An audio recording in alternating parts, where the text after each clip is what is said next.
Hi everyone, this is Anam. Welcome to PhD jobs and admission. तो आज की इस वीडियो में हम इंपॉर्टेंट एमसीक्यूज देखने जा रहे हैं on research methodology for your upcoming university of Lucknow for your PhD entrance examination.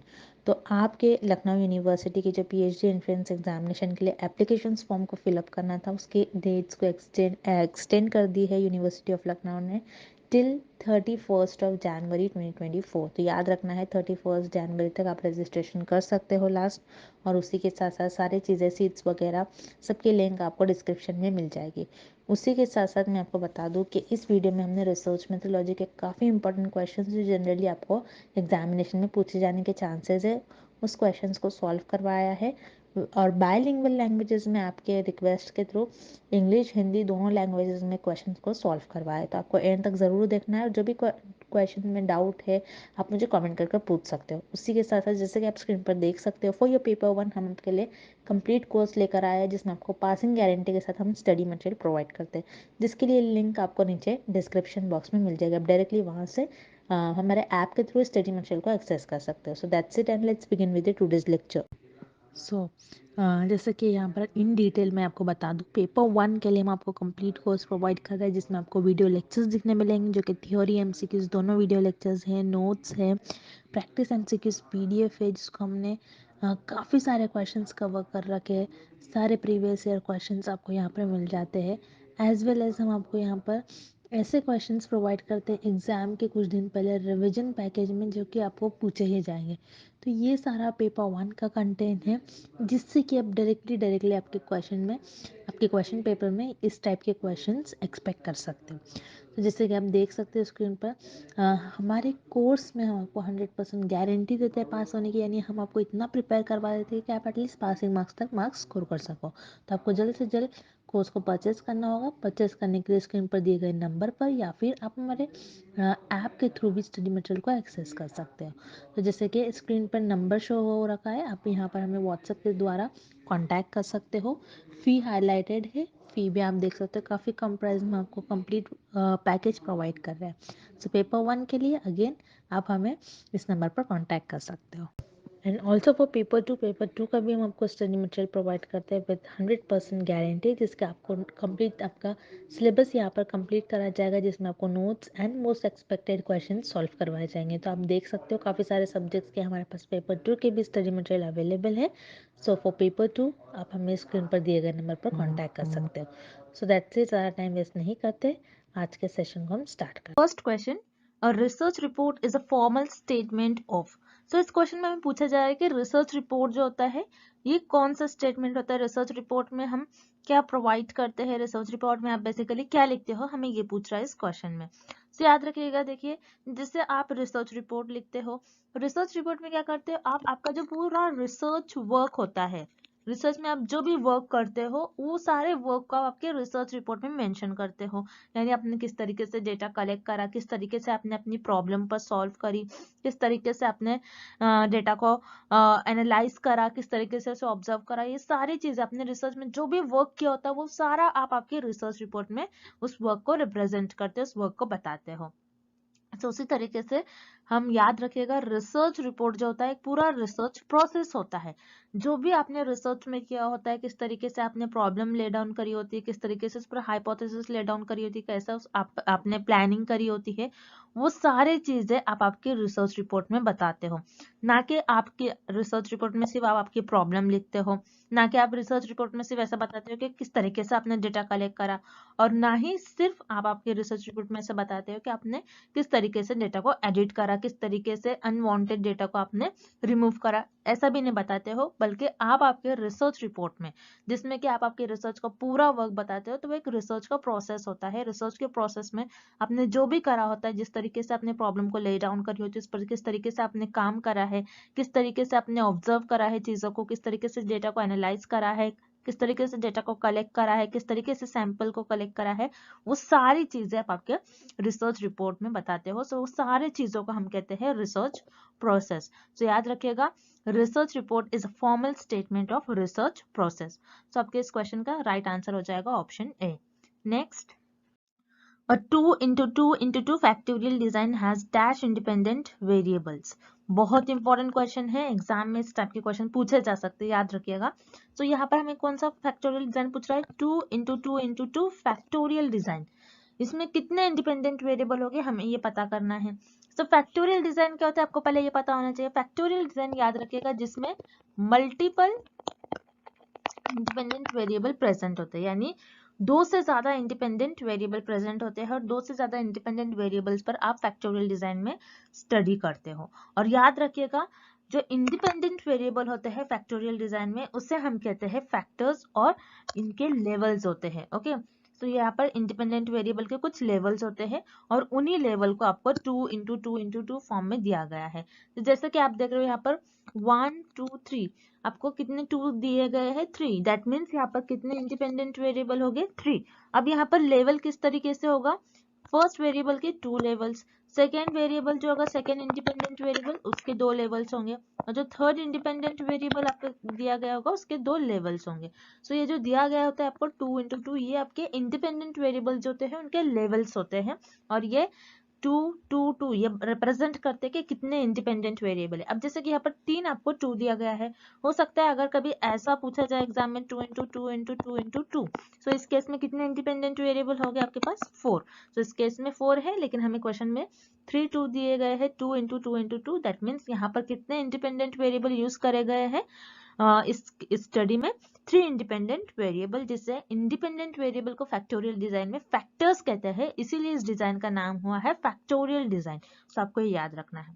सबके इस क्वेश्चन का करेक्ट ऑप्शन हो जाएगा option D3। Okay, next, if there are 8 categories or classes in a goodness of fit test, what will be the degree of freedom? So इस question में हमें क्या पूछा जा रहा है कि अगर आपके पास 8 क्लासेस है और 8 कैटेगरीज है, कौन से टेस्ट में, गुडनेस ऑफ फिट टेस्ट में, जिसे हम काय स्क्वायर टेस्ट भी बोलते हैं। ठीक है, सो यहाँ पर आपको गुडनेस ऑफ फिट टेस्ट की जगह एग्जाम में काय स्क्वायर टेस्ट भी पूछा जा सकता है, तो आपको कंफ्यूज नहीं होना है। गुडनेस ऑफ फिट टेस्ट को काय स्क्वायर टेस्ट भी कहते हैं, सबको याद रखना है। तो गुडनेस ऑफ फिट टेस्ट में एक टर्म होता है जिसे हम कहते हैं डिग्री ऑफ फ्रीडम। तो डिग्री ऑफ फ्रीडम क्या बताता है, जितने नंबर्स ऑफ आपके क्लासेस होते हैं। ओके, डिग्री ऑफ फ्रीडम का फॉर्मूला क्या होता है, याद रखना है आपको। डिग्री ऑफ फ्रीडम का फॉर्मूला होता है जितने नंबर ऑफ क्लासेस है, ओके, यानी n - 1। ओके, ये आपका फॉर्मूला होता है डिग्री ऑफ फ्रीडम का। तो यहाँ पर हमें कितने क्लासेस दिए गए हैं, कितने कैटेगरीज दिए गए हैं, 8। तो 8 - 1 अगर हम करते हैं तो हमको आंसर मिल जाएगा 7।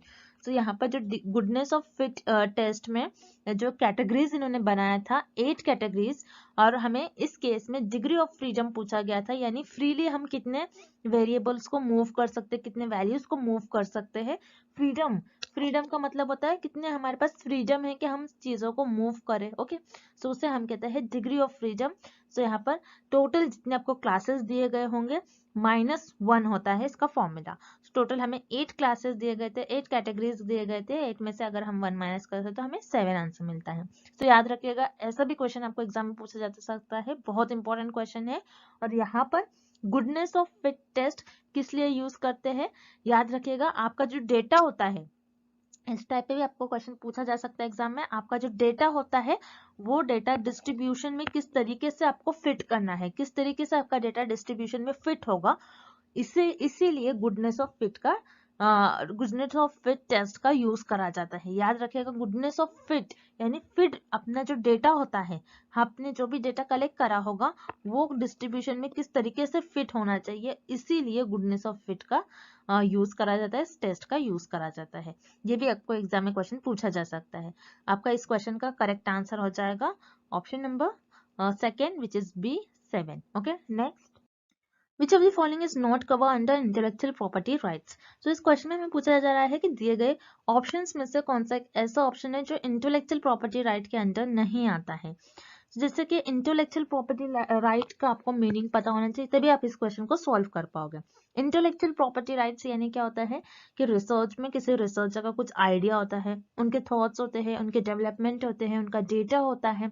ओके, सो उसे हम कहते हैं इंटेलेक्चुअल प्रॉपर्टी राइट, यानी वो उनकी खुद की प्रॉपर्टी होती है, जिनका आइडिया होगा, जिन्होंने डेटा को डेवलप करा होगा, वो उनकी खुद की प्रॉपर्टी होगी, इसीलिए हम उसे कहते हैं इंटेलेक्चुअल प्रॉपर्टी राइट्स। जैसे फॉर एग्जांपल कोई लैंड होती है, उस लैंड का कोई उस प्रॉपर्टी का कोई पर्सन होता है कि उस पर्सन ने उस प्रॉपर्टी को परचेज करा है, सो उस प्रॉपर्टी के साथ उस पर्सन का नाम जुड़ जाता है, मतलब उससे हमें पता चलता है कि वो प्रॉपर्टी का जो ओनर है वो पर्सन है। ओके, उसी तरीके से रिसर्च में भी इंटेलेक्चुअल प्रॉपर्टी राइट होते हैं, यानी जिस पर्सन का यानी जिस रिसर्चर का जो आइडिया होगा, जो उन्होंने डेवलप करा होगा, वो उनके राइट्स होंगे। ओके, सो यहाँ पर उसमें कौन सी चीजें कवर नहीं होती है हमें ये पता करना है। सो यहाँ पर आपको ऑप्शन ए दिया गया है कॉपीराइट्स। कॉपीराइट्स यानी जो भी उस पर्सन के, जो भी उस रिसर्चर के आइडियाज होंगे, जो भी उनके थॉट्स होंगे, वो किसी और को कॉपी नहीं करना चाहिए। सो ये आपके इंटेलेक्चुअल प्रॉपर्टी राइट्स के अंदर आते हैं। उसी तरीके से पेटेंट्स।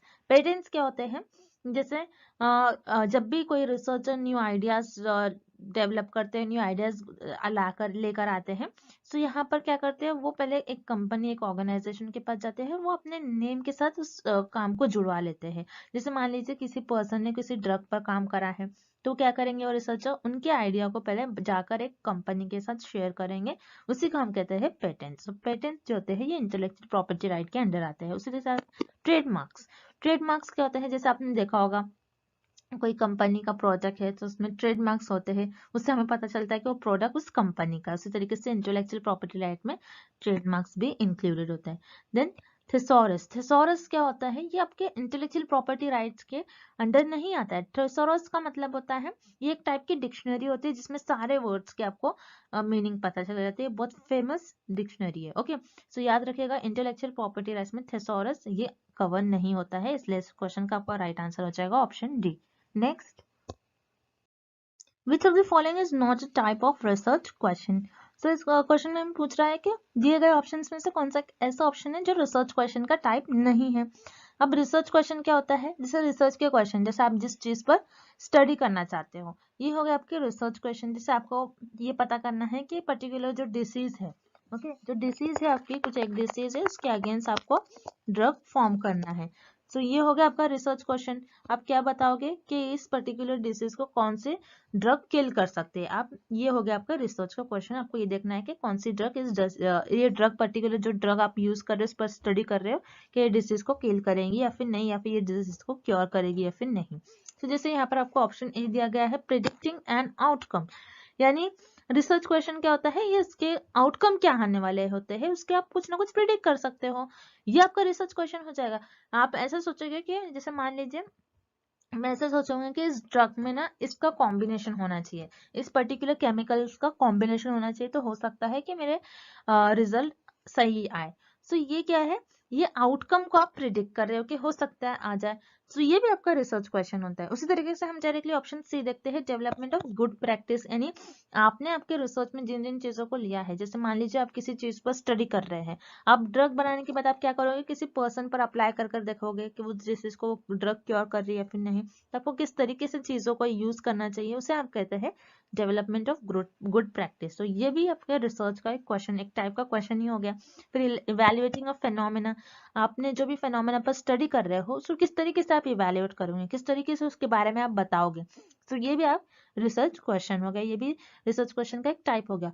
लेकिन हाइपोथेसिस आपकी रिसर्च क्वेश्चन का टाइप नहीं होता है। हाइपोथेसिस क्या होता है, एक स्टेटमेंट होता है।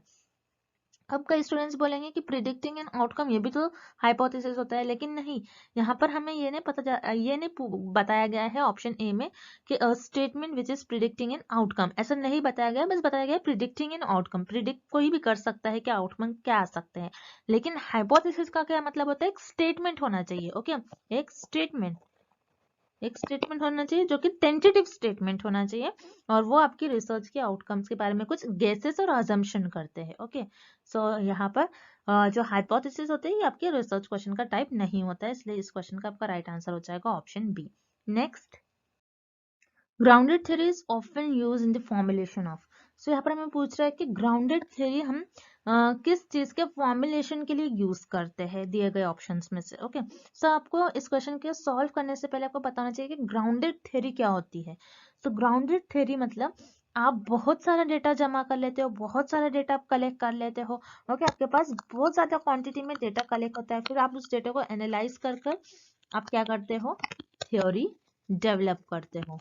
ठीक है, ये होता है आपका ग्राउंडेड थ्योरी का मतलब। फिर से हम देखते हैं, ग्राउंडेड थ्योरी बहुत इंपॉर्टेंट है, इस पर एग्जाम में कंपलसरी एक क्वेश्चन पूछा ही जा सकता है। सो याद रखिएगा, ग्राउंडेड थ्योरी का मतलब क्या होता है, जिसमें आप लार्ज क्वांटिटी में डेटा कलेक्ट करते हो और उस डेटा को एनालाइज करते हो और उस डेटा को एनालाइज कर कर थ्योरी डेवलप करते हो, थ्योरी को बनाते हो। तो यही होता है आपका ग्राउंडेड थ्योरी। अब ग्राउंडेड थ्योरी का यूज आप किस चीज के फॉर्मुलेशन के लिए करते हो, आपको ये बताना है इस क्वेश्चन में। सो यहाँ पर याद रखिएगा, ग्राउंडेड थ्योरी, आप ग्राउंडेड थ्योरी बना रहे हो, ग्राउंडेड थ्योरी पर स्टडी कर रहे हो, तो इसका किस चीज के लिए यूज करा जाएगा कि रिसर्च की इवैल्यूएशन पर। रिसर्च में जब भी आप प्रोग्राम्स पर काम कर रहे हो, उसका इवैल्यूएशन पर, पॉलिसीज के इवैल्यूएशन पर, किस तरीके से उस रिसर्च को इवैल्यूएट करा जाए, किस तरीके से इसको स्टार्ट करा जाए। सो यहाँ पर आपका ऑप्शन ए करेक्ट हो जाएगा। सो ग्राउंडेड थ्योरी जो होती है आपकी, फॉर्म यूज करी जाती है formulation of policies, program and evaluation of research. अब जो इनकरेक्ट ऑप्शन है उससे भी हम देख लेते हैं। Opportunity for exploring the facts, यानी जो ट्रूथ है उसको किस तरीके से आपको एक्सप्लोर करना है, तो इसके लिए आप ग्राउंडेड थ्योरी का तो यूज नहीं करोगे ऑब्वियसली। यहाँ पर आपका ऑप्शन भी इनकरेक्ट हो जाएगा। उसी तरीके से option C, categorising data, data को आप ऑर्गेनाइज वे में कैटेगराइज कर रहे हो, आप प्रॉपर आप क्या कर रहे हो, डेटा को एक जगह जमा कर रहे हो, तो सिर्फ इसी को नहीं कहोगे आप ग्राउंडेड थ्योरी, इससे आप थ्योरी कुछ डेवलप करते हो तो उसे हम कहते हैं ग्राउंडेड थ्योरी। सिर्फ डेटा को कैटेगराइज करने के लिए हम इसे ग्राउंडेड थ्योरी का यूज नहीं करेंगे। Then option D, understanding the culture, किसी कल्चर को अंडरस्टैंड करने के लिए आप ग्राउंडेड थ्योरी का यूज नहीं करोगे। सो यहाँ पर आपका ऑप्शन डी इनकरेक्ट हो जाएगा। सो इस क्वेश्चन का आपका राइट आंसर हो जाएगा option A. Next, read the statement A and B and choose the correct option. Statement A, variables can be manipulated, controlled or observed by the experimenter. Statement B, variables are not related to theoretical concepts. So इस question में हमें दो statements दिए गए हैं, statement A and statement B. अब हमें इस क्वेश्चन में बताना है कि कौन सा स्टेटमेंट करेक्ट होगा। सो स्टेटमेंट ए क्या बता रहा है कि वेरिएबल्स, वेरिएबल्स क्या होते हैं आपको पता होना चाहिए, वेरिएबल्स जो कि वेरी हो सकते हैं, जो कि चेंज हो सकते हैं। सो यहाँ पर रिसर्चर के पास चांस होता है कि इसको मैनिपुलेट करे, वेरी कर रहे हैं यानी इसको चेंज कर सकते हैं, इसमें कुछ हेरफेर कर सकते हैं, कंट्रोल कर सकते हैं रिसर्चर वेरिएबल्स को, और ऑब्जर्व कर सकते हैं। एक्सपेरिमेंटर यानी जो एक्सपेरिमेंट कर रहा है वो वेरिएबल्स को मैनिपुलेट कर सकते हैं, कंट्रोल कर सकते हैं और ऑब्जर्व कर सकते हैं। सो यहाँ पर आपका स्टेटमेंट ए जो दिया गया है ये करेक्ट होगा। देन स्टेटमेंट बी आपको क्या बता रहा है, variables are not related to theoretical concept. तो यहाँ पर क्या बता रहा है हमें कि जो वेरिएबल्स होते हैं ये थ्योरेटिकल कॉन्सेप्ट से रिलेटेड नहीं होते। नो, यहाँ पर आपका स्टेटमेंट भी इनकरेक्ट हो जाएगा, क्योंकि वेरिएबल जो है आपके थ्योरेटिकल कॉन्सेप्ट से रिलेटेड होते हैं। अगर ऐसा होगा तो आप क्या करोगे, सिर्फ मैथमेटिकल कॉन्सेप्ट से ही रिलेटेड एक्सपेरिमेंट्स परफॉर्म कर पाओगे, आप कभी थ्योरेटिकल कॉन्सेप्ट से रिलेटेड एक्सपेरिमेंट परफॉर्म नहीं कर पाओगे। तो याद रखिएगा, वेरिएबल जो होते हैं थ्योरेटिकल कॉन्सेप्ट से भी रिलेटेड होते हैं। जैसे मान लीजिए आपको किसी जेंडर पर स्टडी करना है, ओके, आप क्या कर रहे हो, जेंडर पर स्टडी कर रहे हो, सो मेल और फीमेल, तो ये क्या हो गया, आपके थ्योरेटिकल कॉन्सेप्ट हो गई है। आप जेंडर पर स्टडी कर रहे हो, तो ये आपके थ्योरेटिकल कॉन्सेप्ट हो गए, जेंडर में कौन आता है, फीमेल या फिर मेल।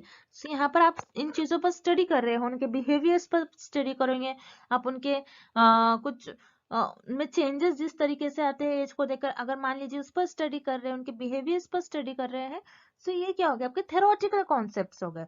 सो वेरिएबल जो होते हैं याद रखिएगा ये थ्योरेटिकल कॉन्सेप्ट से रिलेटेड होते हैं, as well as mathematical concept से भी आपके वेरिएबल्स रिलेटेड होते हैं। सो इस क्वेश्चन का आपका राइट आंसर हो जाएगा option B, statement A true है and statement B is false. Next, Which of the following is helpful in determining the sample size? So इस क्वेश्चन में पूछ रहा है कि कौन सा ऑप्शन और कौन सा फॉर्मूला ऐसा है जो सैंपल साइज डिटरमाइन करने में हेल्पफुल होता है।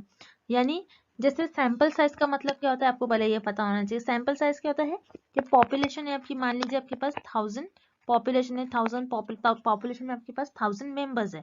सब क्या करते हो, पूरे 1000 लोगों पर आप स्टडी नहीं करते, बल्कि आप आपका सैंपल चुन लेते हो, यानी पॉपुलेशन में से लोगों को चुन लेते हो, कुछ लोगों को चुन लोगे, ये आपका सैंपल बच जाएगा और इस पर आप आपकी स्टडी परफॉर्म करोगे। ओके, तो यहाँ पर जैसे पॉपुलेशन आपकी 1000 पॉपुलेशन है, अब आपको चाहिए कि मेरा 40% एक्यूरेट रिजल्ट आना चाहिए। सो इस केस में कोहेरेंस फॉर्मूला ये आपको मदद करता है डिटरमाइन करने के लिए कि आपको कितना सैंपल साइज लेना चाहिए। 1000 पॉपुलेशन में है तो आपको कितना सैंपल साइज लेना चाहिए, कि आपको 250 सैंपल साइज लेना चाहिए, यानी 250 मेंबर्स को आपके सैंपल्स में आपको इंक्लूड करना चाहिए, या फिर 50। सो ये आपके कोहेरेंस फॉर्मूला बताता है। सो याद रखिएगा, कोहेरेंस फॉर्मूला बताता है कि अगर आप चाहोगे कि इतने % आपके एक्यूरेट रिजल्ट आए तो कोहेरेंस फॉर्मूला बताता है कि आपके सैंपल्स के साइज कितने होने चाहिए।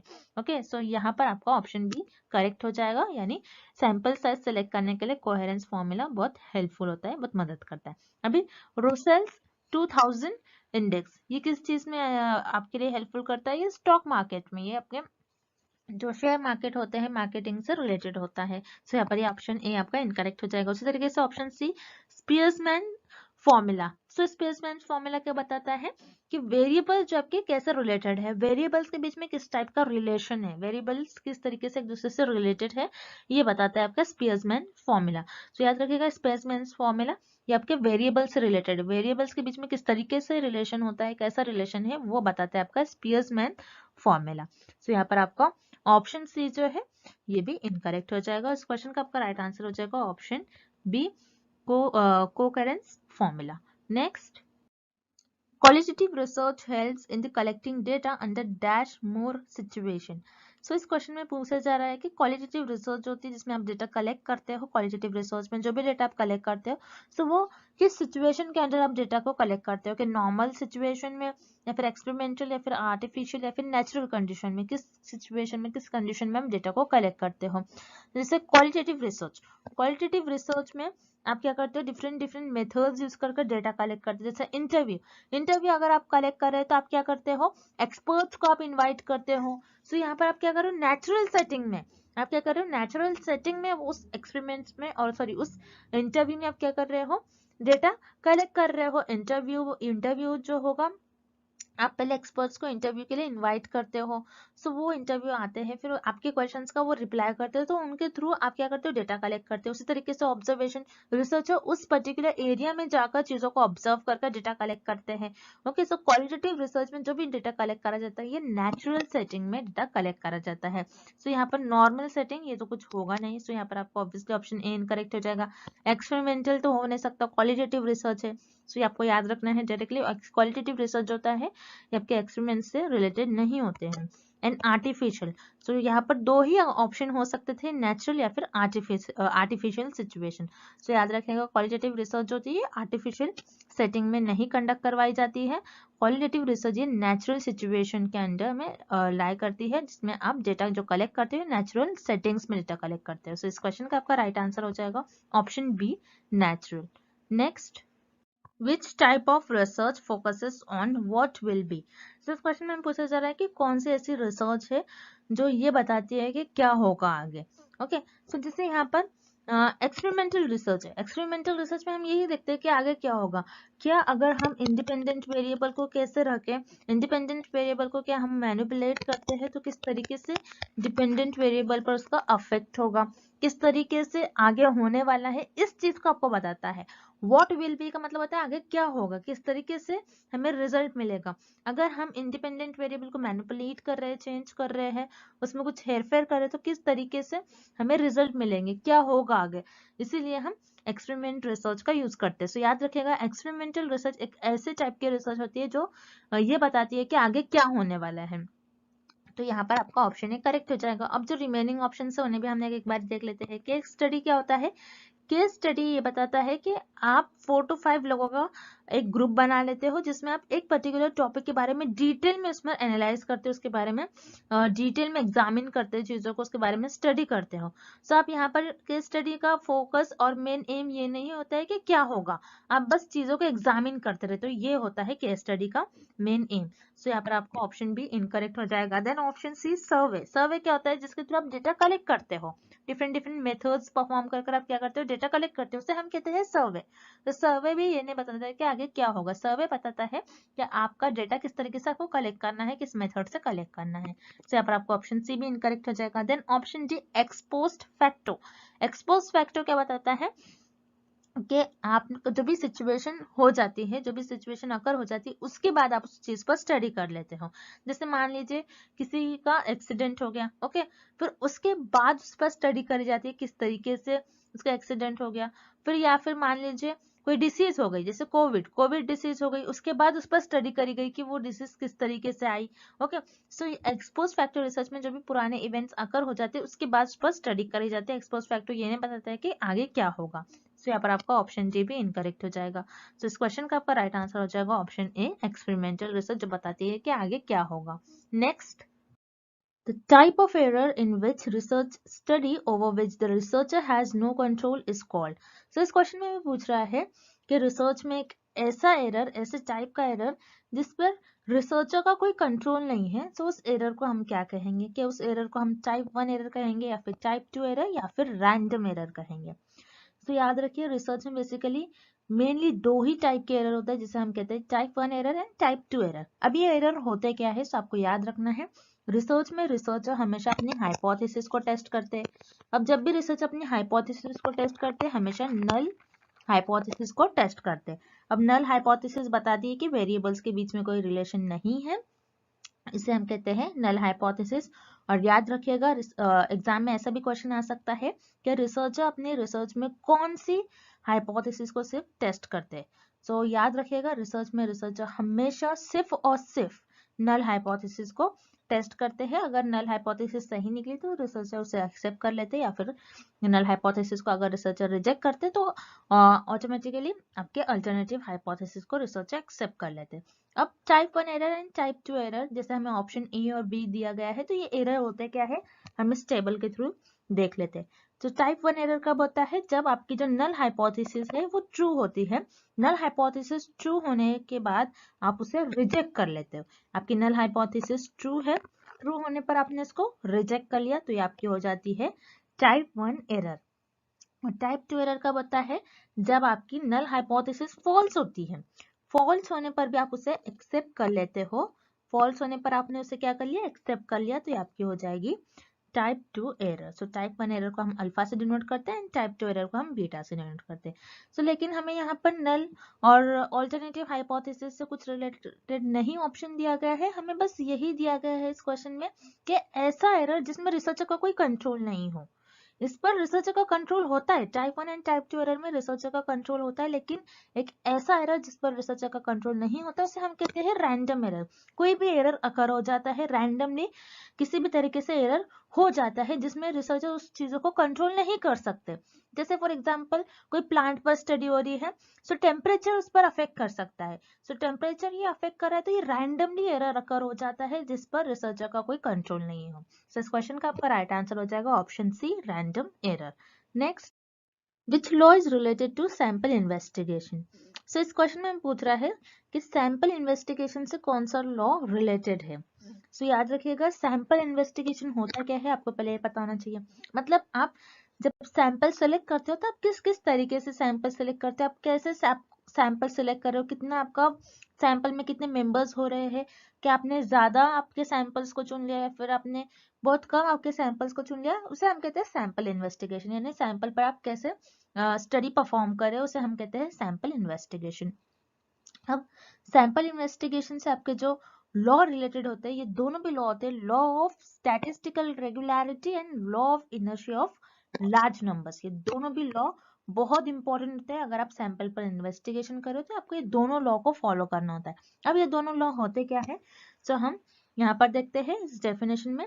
So law of statistical regularity क्या होता है कि आपने जो भी आपके सैंपल सेलेक्ट कर रहे हैं रैंडमली, जो भी आपके पास सैंपल हो गए वो आपकी पूरी पॉपुलेशन को रिप्रेजेंट करना चाहिए, तभी आप उस सैंपल पर स्टडी परफॉर्म करते हो, फिर इन्वेस्टिगेशन परफॉर्म करते हो, और तभी आपको सही रिजल्ट भी मिलेंगे। सो उसे कहते हैं हम लॉ ऑफ स्टैटिस्टिकल रेगुलरिटी। और law of inertia of large numbers बहुत इंपॉर्टेंट है, जिसे हम principle of stability of mass data भी कहते हैं। याद रखना है एग्जाम में आपको इस नाम से भी आ सकता है और इस नाम से भी आपको क्वेश्चन पूछा जा सकता है कि सैंपल इन्वेस्टिगेशन में कौन से लॉ रिलेटेड होते हैं। So law of inertia of large number, principle of stability of mass data, ये दोनों लॉ होते क्या है? So law of inertia of large numbers, जैसे लार्ज नंबर्स लिखा है यहाँ पर, लार्ज नंबर्स का मतलब होता है कि आपका जितना ज्यादा आप सैंपल सिलेक्ट करोगे उतना कम आपके एरर आने के चांसेस होंगे, मतलब उतने एक्यूरेट आपके रिजल्ट आ सकते हैं, उतने सही आपके रिजल्ट आ सकते हैं। सो याद रखिएगा, जब भी आप आपके सैंपल का साइज लार्ज रखोगे, आपके जो रिजल्ट आएंगे उतने एक्यूरेट आएंगे, उतने सही आ सकते हैं, और इस केस में आपके जो सैम्पलिंग एरर है वो भी रिड्यूस हो जाता है। सो सैंपल इन्वेस्टिगेशन में ये दोनों भी लॉ बहुत इंपॉर्टेंट होते हैं, और ये दोनों भी लॉ सैंपल इन्वेस्टिगेशन से रिलेटेड होते हैं, इसलिए इस क्वेश्चन का आपका राइट आंसर हो जाएगा option C, both. Next, action hypothesis are based on, इस क्वेश्चन में पूछ रहा है कि एक्शन हाइपोथेसिस कौन से ऑप्शंस पर बेस्ड होंगी। अब एक्शन हाइपोथेसिस ये होती क्या है? सो एक्शन वर्ड आ रहा है, that means it is related to your action research. Okay, so action research में जैसे हम किसी भी प्रॉब्लम को सॉल्व करने के लिए कुछ इमीडिएटली उस प्रॉब्लम के अगेंस्ट एक्शन लेते हैं, इसीलिए हम उसे कहते हैं action hypothesis, sorry action research. अब एक्शन हाइपोथेसिस क्या होती है? एक्शन रिसर्च में हम जब भी प्रॉब्लम के अगेंस्ट कुछ प्रॉब्लम को सॉल्व कर रहे हैं, सो उसके अगेंस्ट कुछ हाइपोथेसिस मेट करने को हम कहते हैं एक्शन हाइपोथेसिस। अब जैसे मैंने आपको इसके पहले भी कई लेक्चर्स में बताया कि एक्शन रिसर्च आपकी टीचिंग फील्ड में ज्यादा यूज करी जाती है, एजुकेशनल फील्ड में ज्यादा यूज करी जाती है। जैसे फॉर एग्जाम्पल, एक्शन रिसर्च में आप एक्शन हाइपोथेसिस कैसे बनाओगे कि मान लीजिए एक क्लास में एक टीचर है, वो बच्चों को बता रही है कि मैप को किस तरीके से रीड करना है, किस डायरेक्शन में मैप को देखना है। अब बच्चों को समझ में नहीं आ रहा है किस डायरेक्शन में आपको मैप है और मैप को रीड करना है। तो यहाँ पर टीचर क्या करेगी? इसके अगेंस्ट हाइपोथेसिस ले डाउन करेगी कि मैं और किस तरीके से बता सकती हूँ कि बच्चों को किस वे में कितना इजी मेथड होगा कि मैप को रीड करना। से यहाँ पर टीचर इमिडिएटली कुछ हाइपोथेसिस ले डाउन करेगी और उसको सॉल्व करना स्टार्ट कर देगी। सो एक्शन हाइपोथेसिस किस चीज पर बेस्ड होती है? प्रॉब्लम पर, क्योंकि एक्शन रिसर्च भी हमारी प्रॉब्लम पर ही बेस्ड होती है, जिसमें हम प्रॉब्लम को सॉल्व करते हैं, मतलब प्रॉब्लम को कुछ cause of a problem, problem का क्या कॉज है उसे हम सॉल्व करने के लिए एक्शन हाइपोथेसिस का यूज करेंगे। सो इस क्वेश्चन का आपका राइट आंसर हो जाएगा option B, cause of hypothesis. Action research में कोई थ्योरी का आप यूज नहीं करते हो, और रिसर्चर्स के एक्सपीरियंस का यूज नहीं किया जाता है, बल्कि किसी इमीडिएट प्रॉब्लम को सॉल्व करा जाता है, यानी प्रॉब्लम का हम कॉज फाइंड आउट करते हैं, और एक्शन हाइपोथेसिस इसी पर बेस्ड होती है कि प्रॉब्लम का क्या कॉज हो रहा है। Next, The snowball sampling method is useful when the universe is small and dash. इस क्वेश्चन में हम पूछ रहे हैं कि आप स्नोबॉल सैम्पलिंग मेथड जब यूज करते हो तो आप कब यूज करोगे? जब आपकी यूनिवर्स स्मॉल होती है, और क्या होती है आपकी यूनिवर्स? क्या स्कैटर्ड होती है, स्पेसिफिक होती है, जनरल होती है, या फिर कॉन्सेंट्रेटेड होती है? तो हम पहले देखते हैं कि स्नोबॉल सैम्पलिंग क्या होती है। सो स्नोबॉल सैम्पलिंग, जिसमें रिसर्चर का बहुत ज्यादा इंपॉर्टेंट रोल रिसर्चर नहीं प्ले करते, यहाँ पर आपके जो रिस्पोंडेंट होते हैं ये इंपॉर्टेंट रोल प्ले करते हैं। तो यहाँ पर जैसे मान लीजिए ये रिसर्चर है, रिसर्चर को स्टडी करना है पर्टिकुलर जो सिटी है, उस सिटी में रहने वाले जो पर्सन है, कितने पर्सन ड्रग कंज्यूम करते हैं। तो जो भी ड्रग कंज्यूम करते हैं ये इजीली अपने आप को एक्सपोज नहीं करते हैं पर्सन, तो यहाँ पर रिसर्चर को उनके कुछ एक दो लोग मिल जाते हैं, और उन्हीं एक दो लोग को रिसर्चर कहते हैं कि तुम और पर्सन को और रिस्पोंडेंट को सिलेक्ट कर लाओ जो ड्रग कंज्यूम करते हैं, क्योंकि ये ड्रग कंज्यूम करते हैं, इनको पता होगा कि और ऐसे कौन से पर्सन है इस पर्टिकुलर सिटी में जो ड्रग कंज्यूम करते हैं, तो ये पर्सन और लोगों को सिलेक्ट कर लाएगा, फिर ये पर्सन भी और लोगों को सिलेक्ट कर लाएगा। सो यहाँ पर स्नोबॉल सैम्पलिंग में मेनली जो यूनिवर्स होती है वो बहुत स्मॉल होती है, क्योंकि इजीली लोग खुद को एक्सपोज नहीं करते कि हम ड्रग कंज्यूम करते हैं, ऐसा कोई भी नहीं करेगा, इसीलिए एक दो परसेंट रिसर्चर को मिल जाते हैं, और उन्हीं लोगों से रिसर्चर कहते हैं कि तुम और रेस्पोंडेंट को सिलेक्ट कर लाओ। तो याद रखना, स्नोबॉल सैम्पलिंग में आपकी जो यूनिवर्स होती है वो काफी स्मॉल होती है एंड स्पेसिफिक होती है, क्योंकि आप एक स्पेसिफिक टॉपिक पर ही, कुछ स्पेसिफिक लोगों पर ही आप रिसर्च कर पाओगे जो सिर्फ और सिर्फ ड्रग कंज्यूम कर रहे हैं। तो आपके जो यूनिवर्स है स्कैटर्ड नहीं होती, मतलब ज्यादा फैली हुई नहीं होती, बहुत कम होती है, सो स्कैटर तो हो नहीं सकता ऑप्शन। इसी तरीके से जर्नल, जर्नल भी नहीं हो सकती आपकी, स्पेसिफिक होगी, क्योंकि यहाँ पर आपके पास बहुत ज्यादा लोग नहीं है, तो यहाँ पर आपका ऑप्शन सी भी इनकरेक्ट हो गया। फिर कॉन्सेंट्रेटेड, कॉन्सेंट्रेटेड यानी बहुत ज्यादा अमाउंट में एकदम स्पेसिफिक, ये भी नहीं हो सकती है। लेकिन आपकी जो स्नोबॉल सैम्पलिंग है, स्नोबॉल सैम्पलिंग मेथड में आपकी जो यूनिवर्स होती है बहुत स्मॉल होती है और एक स्पेसिफिक होती है, इसलिए यहाँ पर आपका करेक्ट ऑप्शन हो जाएगा option B, specific. Next, When data collected is passed through one statistical method, organization, classification, tabulation, computation, etc. are called. इस क्वेश्चन में पूछ रहा है आपने एक डेटा कलेक्ट कर लिया, फॉर एग्जांपल उस डेटा पर आपने एक स्टैटिस्टिकल मेथड अप्लाई करा, मतलब आपने उस डेटा का मीन निकाला होगा, उसका मीडियन, मोड, उसका स्टैंडर्ड डिविएशन निकाला, देन उसको ऑर्गेनाइज किया आपने, उसको सिस्टमैटिकली उसको प्लेस किया, देन उसको आपने क्लासीफाई करा, जिस ग्रुप में उस डेटा को होना चाहिए वहां पर आपने प्रॉपर उसको अरेंज कर दिया, देन टैबुलेशन कर दिया, मतलब आपने टेबल में उस डेटा को फिल कर दिया, एंड देन लास्ट आपने कंप्यूट कर दिया वैल्यूज को।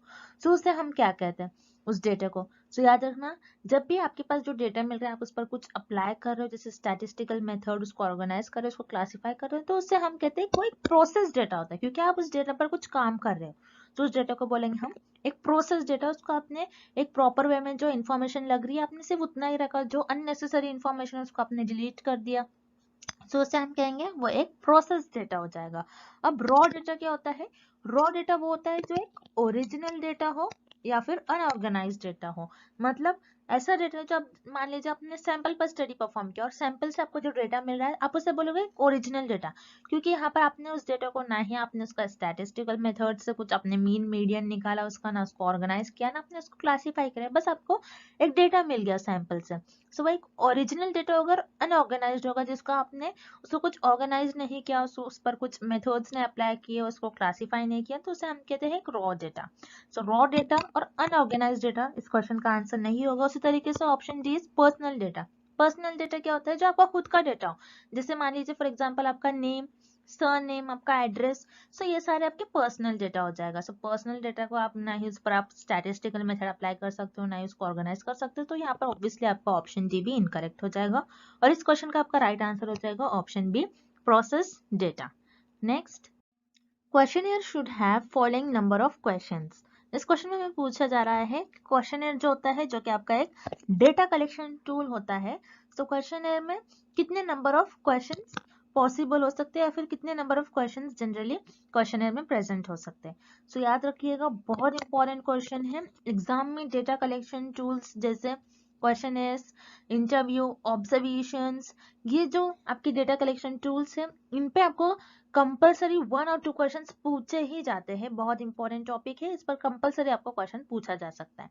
अब क्वेश्चनर है, क्वेश्चनर क्या होता है, एक लिस्ट ऑफ क्वेश्चंस, जिसमें एक लिस्ट होती है, उसमें सारे रिसर्चर क्वेश्चंस प्रोवाइड कर देते हैं और रिसर्चर जो रिस्पोंडेंट्स है उस रिसर्चर के आंसर्स का रिस्पॉन्स करते हैं। सो क्वेश्चन क्या होते हैं, ये स्ट्रक्चर्ड क्वेश्चन होते हैं, रिसर्च पहले से ही इनको डिसाइड कर लेते हैं क्वेश्चंस को, और जो आपके रिस्पोंडेंट है उनको बस यहाँ पर रिस्पॉन्स करना होता है। सो याद रखिएगा, क्वेश्चनर जो होते हैं, क्वेश्चनर्स में ना 20 क्वेश्चंस होते हैं, ना 30, ना 40, मतलब क्वेश्चनर में जरूरी नहीं है कि आप सिर्फ और सिर्फ 10 ही क्वेश्चंस पूछ सकते हो आपके रिस्पोंडेंट से, या फिर सिर्फ आप 30 क्वेश्चंस पूछ सकते हो, ऐसा कोई स्पेसिफिक नंबर नहीं होता है। आपकी नीड के अकॉर्डिंग आपको चाहिए कि आपका जो सर्वे है, सर्वे में आपकी नीड के अकॉर्डिंग चाहिए, मतलब आपको ज्यादा क्वेश्चंस पूछना है, आपका जो ज्यादा डेटा आपको कलेक्ट करना है, तो आप ज्यादा क्वेश्चंस भी पूछ सकते हो, जैसे 50 पूछ लिया आपने, 100 भी पूछ सकते हो आप, 200 भी पूछ सकते हो, तो अनलिमिटेड क्वेश्चंस भी पूछ सकते हो आप आपके क्वेश्चनर्स में। तो यहाँ पर कोई आपके पास स्पेसिफिक नंबर नहीं होता है कि आपको सिर्फ 30 पूछना है, 40 पूछना है, तो आप आपके नीड के अकॉर्डिंग पूछ सकते हो। सो इस क्वेश्चन का आपका राइट आंसर हो जाएगा according to need of survey. Next, What distinguishes the experimental method from the quasi-experimental method? इस क्वेश्चन में भी पूछ रहा है कि एक्सपेरिमेंटल मेथड और क्वाजी एक्सपेरिमेंटल मेथड में डिफरेंस क्या होता है। सो बहुत इंपॉर्टेंट क्वेश्चन है ये क्वेश्चन। मैं आपको बता दूं, कई पीएचडी एंट्रेंस एग्जामिनेशन में सेम क्वेश्चन बहुत बार पूछा गया है, different different PhD entrance examination में। और मैं आपको बता दूं, आपके एग्जाम में experimental method, quasi experimental method, और जैसे एक्सपेरिमेंटल मेथड्स में और एक्सपेरिमेंटल रिसर्च में आपके पास वेरिएबल्स होते हैं, इंडिपेंडेंट वेरिएबल, डिपेंडेंट वेरिएबल और मॉडरेटिंग वेरिएबल, और नेक्स्ट होता है कंफाउंडिंग वेरिएबल। सो इन वेरिएबल्स पर आपको कंपलसरी एक क्वेश्चन पूछा जाएगा, और एक्सपेरिमेंटल और क्वाजी एक्सपेरिमेंटल रिसर्च से क्वेश्चन कंपलसरी पूछा जाता है। सो अब मैं बता दूं आपको, एक्सपेरिमेंटल मेथड और क्वाजी एक्सपेरिमेंटल मेथड में जो सेम चीजें होते हैं, जिनमें इन दोनों में डिफरेंस नहीं होता है, जो सिमिलर चीजें होते हैं वो होती है साइंटिफिक स्टेटस, यानी आप साइंटिफिक वे से आपकी स्टडी परफॉर्म करते हो, साइंटिफिक वे से रिसर्च करते हो, उसमें आप साइंटिफिक थियोरीज, साइंटिफिक प्रिंसिपल्स का यूज करते हो, सिस्टमैटिक मैनर में आप आपकी रिसर्च परफॉर्म करते हो। उसी तरीके से option B, existence of independent variable, experimental method और क्वाज़ी एक्सपेरिमेंटल मेथड, ये दोनों में भी आपके इंडिपेंडेंट वेरिएबल एग्जिस्ट करते हैं, प्रेजेंट होते हैं। Next, sensitivity of the dependent variable. So experimental method और क्वाज़ी एक्सपेरिमेंटल मेथड में आपका जो डिपेंडेंट वेरिएबल था, आप बेसिकली इसको ऑब्जर्व करते हो, दोनों में आपका इंडिपेंडेंट डिपेंडेंट वेरिएबल का रोल सेम ही प्ले होता है दोनों भी मेथड में। सो यहाँ पर आपका ऑप्शन ए, बी एंड सी तीनों भी इनकरेक्ट हो जाएगा, क्योंकि ये तीनों भी ऑप्शंस में आपको एक्सपेरिमेंटल मेथड और क्वाज़ी एक्सपेरिमेंटल मेथड के डिफरेंस नहीं दिए हैं, बल्कि ये तीनों भी ऑप्शन में इन दोनों मेथड्स की सिमिलैरिटीज आपको दी गई है। अब जो डिफरेंस होता है आपके एक्सपेरिमेंटल मेथड और क्वाज़ी एक्सपेरिमेंटल मेथड में, ये होता है कि आपके जो आप रैंडम असाइन करते हो पार्टिसिपेंट्स को, ये रैंडमली आप असाइन नहीं कर सकते आपके क्वाज़ी एक्सपेरिमेंटल मेथड में। अब जैसे कि एक्सपेरिमेंटल मेथड में आप आपके जो इंडिपेंडेंट वेरिएबल होता है इनको मैनिपुलेट करते हो, इनको रैंडमली आप असाइन करते हो, लेकिन ऐसा आप क्वाज़ी एक्सपेरिमेंटल मेथड में नहीं करते हो, क्योंकि क्वाज़ी का मतलब क्या होता है, आर्टिफिशियल। ओके, आप आर्टिफिशियली आप नेचुरल वे में इसको परफॉर्म नहीं करते हो, इसीलिए आप क्वाज़ी एक्सपेरिमेंटल रिसर्च में आप डायरेक्टली आपके जो पार्टिसिपेंट्स होते हैं उनको रैंडमली असाइन नहीं करते हो, ना ही आपके इंडिपेंडेंट वेरिएबल को मैनिपुलेट करते हो। तो यही डिफरेंस होता है एक्सपेरिमेंटल मेथड और क्वाज़ी एक्सपेरिमेंटल मेथड में। सो इस क्वेश्चन का आपका राइट आंसर हो जाएगा option D, the random assignment of participants to conditions. Next, select the wrong statement from the following. इस क्वेश्चन में हमें सैम्पलिंग से रिलेटेड कुछ स्टेटमेंट्स गिवन है और हमें फाइंड आउट करना है कि कौन सा स्टेटमेंट रॉन्ग है। सो वन बाय वन हम ऑप्शंस देखते हैं। Option A, systematic sampling select the population at regular intervals. तो सिस्टमैटिक सैम्पलिंग में क्या होता है, आप इंटरवल डिसाइड कर लेते हो, आपके मान लो कोई पॉपुलेशन है, पॉपुलेशन में से आप ये डिसाइड कर लोगे कि आपके पास बहुत लार्ज पॉपुलेशन है, उस पॉपुलेशन में से मैं हर 5th पर्सन को सिलेक्ट कर लूंगा और वो मेरा सैंपल बन जाएगा। सो यहाँ पर आप कोई इंटरवल डिसाइड कर लो कि इतने इतने नंबर्स के लोगों को, इतने इतने नंबर्स पर जो भी मेंबर्स आएंगे उनको मैं सिलेक्ट कर लूंगा। तो ये सिस्टमैटिक सैम्पलिंग में आता है और यहाँ पर आपको ऑप्शन ए करेक्ट हो जाएगा। Then option B, the population divided into various subgroups and each subgroup having a representation in a sample design is called stratified sampling. Stratified sampling में आप क्या कर लेते हो, आपकी जो पॉपुलेशन होती है, जो कि हेटेरोजेनस पॉपुलेशन होती है, आपकी पॉपुलेशन को आप सब ग्रुप्स में डिवाइड कर लेते हो, जो कि आपकी पॉपुलेशन को रिप्रेजेंट करती है, और उस ग्रुप्स में डिवाइड करने के बाद उस ग्रुप से आप सैंपल सिलेक्ट कर लेते हो और उस पर आप रिसर्च परफॉर्म करते हो। सो ये आपकी स्ट्रेटिफाइड सैम्पलिंग की डेफिनेशन हो गई। सो यहाँ पर आपका ऑप्शन बी भी करेक्ट है। Then option C, the members of population are fairly homogeneous where simple random sampling is used. Yes, यहाँ पर आपका ऑप्शन सी भी करेक्ट हो जाएगा। ऑप्शन सी ये कह रहा है हमें कि सिंपल रैंडम सैम्पलिंग में आप जो पॉपुलेशन में से मेंबर्स सिलेक्ट करते हो, तो आपकी जो पॉपुलेशन होगी उस केस में होमोजीनियस होगी। अगर आपकी पॉपुलेशन होमोजीनियस होंगे तो आप सिंपल रैंडम सैम्पलिंग मेथड का यूज करते हो और रैंडमली पॉपुलेशन में से मेंबर्स को सिलेक्ट कर लेते हो। अगर आपकी पॉपुलेशन हेट्रोजीनियस होगी तो आप स्ट्रेटिफाइड का यूज करोगे। सो यहाँ पर आपको ऑप्शन सी भी करेक्ट है। Then option D, simple random sampling is not just like drawing a number in a lottery. तो आपको याद रखना है ये ऑप्शन जो आपको गिवन है सैम्पलिंग से रिलेटेड, ये इनकरेक्ट है, ये रॉन्ग स्टेटमेंट है, क्योंकि सिंपल रैंडम सैम्पलिंग में आप लॉटरी मेथड की तरह आपके पॉपुलेशन में से मेंबर्स को सिलेक्ट कर लेते हो। तो सिंपल रैंडम सैम्पलिंग को हम लॉटरी मेथड भी कहते हैं। तो लॉटरी मेथड क्यों कहते हैं, जैसे आपने देखा होगा जब लॉटरी का टिकट लगता है लोगों को, तो क्या कैसे करते हैं, लॉटरी मेथड में एक लिस्ट होती है जिसमें मेंबर्स के नेम गिवन होते हैं, उसमें आप रैंडमली किसी भी मेंबर्स को चूज कर लेते हो और उनकी लॉटरी लग जाती है। उसी तरीके से सिंपल रैंडम सैम्पलिंग में भी आप पॉपुलेशन में से मेंबर्स को डायरेक्टली सिलेक्ट करते हो, मतलब रैंडमली सिलेक्ट करते हो और उस पर स्टडी परफॉर्म करते हो आपकी। सो सिंपल रैंडम सैम्पलिंग को हम लॉटरी मेथड भी कहते हैं। दैट्स व्हाई पर आपका ऑप्शन डी जो है इनकरेक्ट है। सो यहाँ पर आपका रॉन्ग स्टेटमेंट है रिलेटेड टू सैम्पलिंग। सो यहाँ पर आपका ऑप्शन डी करेक्ट हो जाएगा। Simple random sampling is not just like drawing a number in a lottery. Next, written documents, newspapers, diaries, letter, trip description, etc. are the source of information used in. So इस question में हमें पूछ रहा है कि आपके पास कुछ written documents है जैसे newspaper, diaries, letters, trip descriptions. तो ये सारे जो सोर्सेज है, इन सोर्सेज से आपको जो इन्फॉर्मेशन मिलेगी, आप कौन से मेथड में इन सोर्सेज की इन्फॉर्मेशन को यूज करोगे।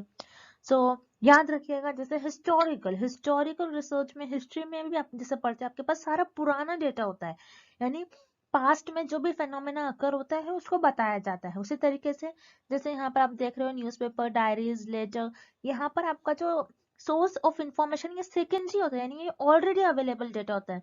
सो जो ऑलरेडी अवेलेबल डेटा होता है ये हिस्टोरिकल मेथड में आप यूज करते हो। यानी हिस्टोरिकल रिसर्च में क्या होता है, जैसे पास्ट में जो हिस्ट्री हैपेंस होती है, जैसे वर्ल्ड वॉर, इंडियन हिस्ट्री, ये सारी जो हिस्ट्री होती है सारी आपको हिस्ट्री बुक में देखने मिलती है। तो वही होता है आपका हिस्टोरिकल मेथड। हिस्टोरिकल मेथड में ऑलरेडी जो अवेलेबल सोर्सेस है उसी का यूज करा जाता है, उसको एनालाइज किया जाता है और ये देखा जाता है कि प्रेजेंट में इसका कुछ यूज होता है या फिर यूज है या फिर नहीं है। सो यहाँ पर ये जो डेटा है, ये जो सोर्सेस आपको इन्फॉर्मेशन मिल रहा है, आप ये हिस्टोरिकल मेथड में यूज करोगे।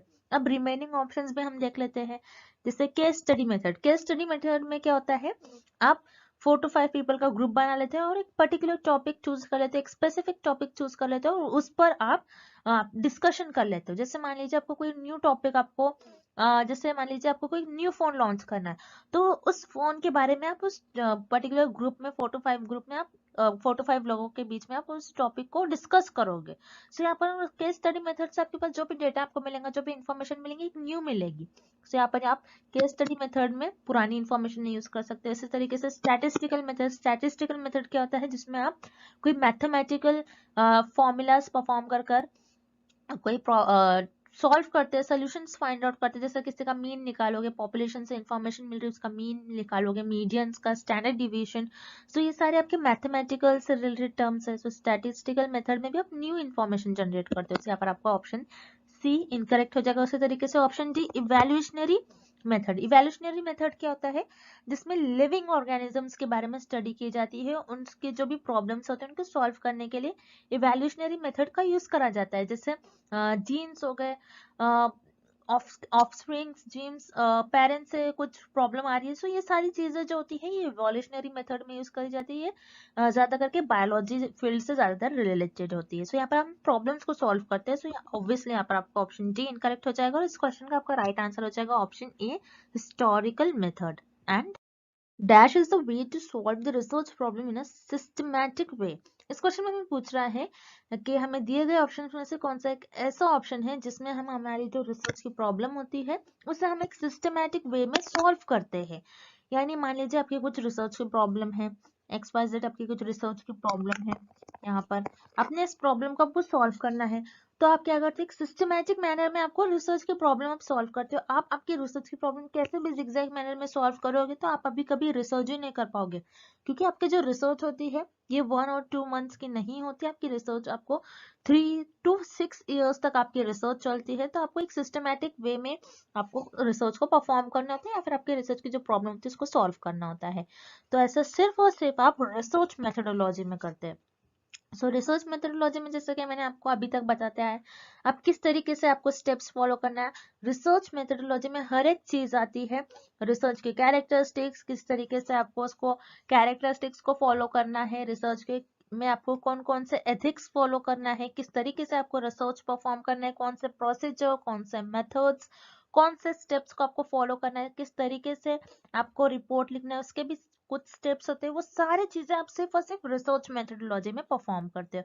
सो याद रखिएगा, रिसर्च मेथोडोलॉजी एक ऐसा वे है जिसमें आप आपकी जो रिसर्च है, रिसर्च की प्रॉब्लम को सिस्टमैटिक वे में सॉल्व करते हो, यानी स्टेप बाय स्टेप हर एक स्टेप्स के पीछे आपके कुछ ना कुछ लॉजिक हो गया और प्रॉपर एक ऑर्गेनाइज्ड वे में आप आपके रिसर्च को परफॉर्म करते हैं। तो सिर्फ ऐसा आप रिसर्च मेथोडोलॉजी में करते हो। सो यहाँ पर आपका ऑप्शन सी करेक्ट हो जाएगा। अब जो रिमेनिंग ऑप्शन है उन्हें भी हम देख लेते हैं। जैसे ऑप्शन ए टेक्निक। टेक्निक क्या होता है, एक मेथड, सिर्फ एक मेथड है। सिर्फ अगर आप आपकी रिसर्च में सिर्फ मेथड यूज करो तो क्या आपकी रिसर्च प्रॉब्लम को आप सॉल्व कर पाओगे, नहीं। तो यहाँ पर आपका ऑप्शन ए इनकरेक्ट हो जाएगा। उसी तरीके से ऑप्शन बी रिसर्च प्रोसीजर।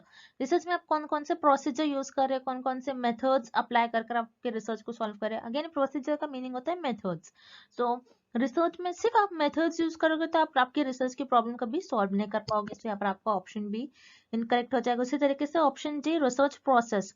सिर्फ आप आपके रिसर्च के प्रोसेस, यानी आप रिसर्च के कुछ जैसे 7 to 8 स्टेप्स है, उन्हीं स्टेप्स को, उन्हीं प्रोसेस को अगर परफॉर्म करोगे तो क्या आप आपकी रिसर्च की प्रॉब्लम सॉल्व कर पाओगे, ये भी हम नहीं कह सकते। सो यहाँ पर आपका ऑप्शन डी भी इनकरेक्ट हो जाएगा।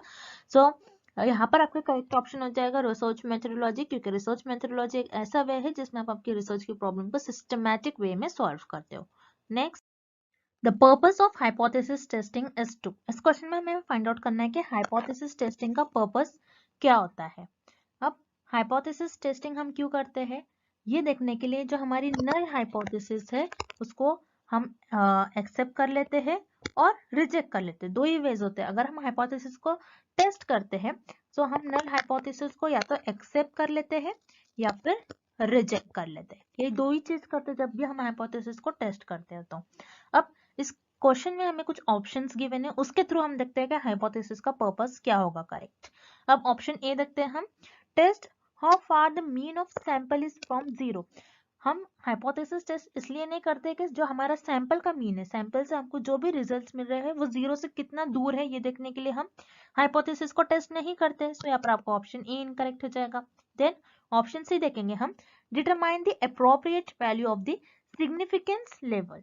हम सिग्निफिकेंस लेवल को डिटरमाइन करने के लिए भी हाइपोथेसिस को टेस्ट नहीं करते हैं। अब सिग्निफिकेंस लेवल क्या होता है, सिग्निफिकेंस लेवल वो होता है जब भी आप हाइपोथेसिस को टेस्ट करते हो तो आप आपके जो रिजल्ट है उसमें कुछ एरर अलाउ करते हो। अब मान लीजिए आपका जो सिग्निफिकेंस लेवल है वो आप 1% रखते हो और या फिर 5%, या तो आप 1% रखोगे या फिर 5%।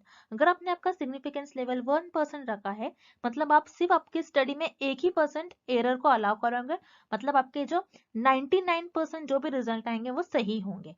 और सिग्निफिकेंस लेवल आपने अगर 5% रख दिया मतलब आप जो आपकी रिसर्च में एरर अलाउ करेंगे वो 5% अलाउ करेंगे, मतलब 95% आपके जो रिजल्ट आएंगे वो करेक्ट आएंगे।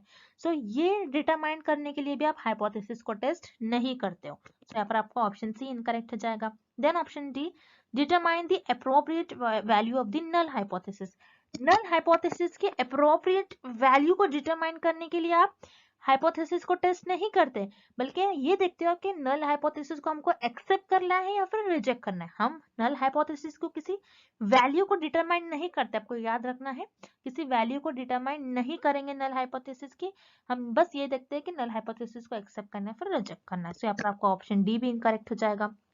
Then option B, determine whether the statistical result is significance. मतलब अब मान लीजिए हाइपोथेसिस टेस्ट, हाइपोथेसिस क्या होता है, हाइपोथेसिस इज नथिंग बट एक टेंटेटिव स्टेटमेंट होता है जो रिसर्च अपने रिसर्च में अपने गेसेस पर ले डाउन करते हैं और उसको अपने रिसर्च में टेस्ट करते हैं। अब मान लीजिए एक हाइपोथेसिस है कि वाटर अगर इंक्रीज करते हैं तो प्लांट की ग्रोथ भी इंक्रीज होगी। ये मेरी एक हाइपोथेसिस है। अगर मैं प्लांट को वाटर ज्यादा दे रही हूँ तो प्लांट की ग्रोथ भी ज्यादा होगी। अब इससे जो रिजल्ट आ रहे हैं, इससे जो रिजल्ट आएंगे मतलब वो स्टैटिस्टिकली सिग्निफिकेंट है या नहीं, मैं ये चेक करने के लिए हाइपोथेसिस टेस्ट करते हैं हम। Statistically significance, okay.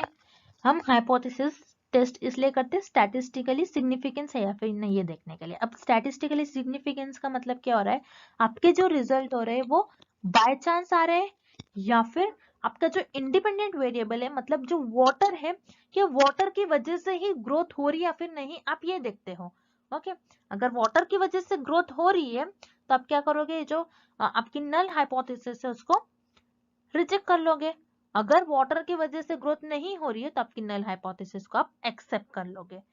सो ये हो जाती है आपकी हाइपोथेसिस टेस्टिंग का पर्पस। सो हाइपोथेसिस टेस्टिंग का पर्पस ये होता है कि determine whether a statistical result is significant. So यहाँ पर आपका ऑप्शन भी करेक्ट हो जाएगा। Next, coefficient correlation between two groups is -1.09. It indicates A और N. So इस क्वेश्चन में हमें कोरिलेशनल रिसर्च में एक कोएफिशिएंट होता है, इससे रिलेटेड हमें क्वेश्चन दिया गया है, बहुत इंपॉर्टेंट है।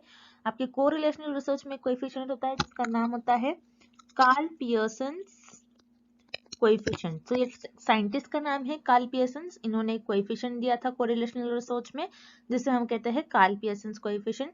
बहुत इंपॉर्टेंट है, बहुत इंपॉर्टेंट है। अगेन मैं रिपीट कर रही हूँ और एग्जाम में इस कोएफिशिएंट से, कार्ल पियर्सन कोएफिशिएंट से एक क्वेश्चन आपको कंपलसरी पूछा ही जाता है।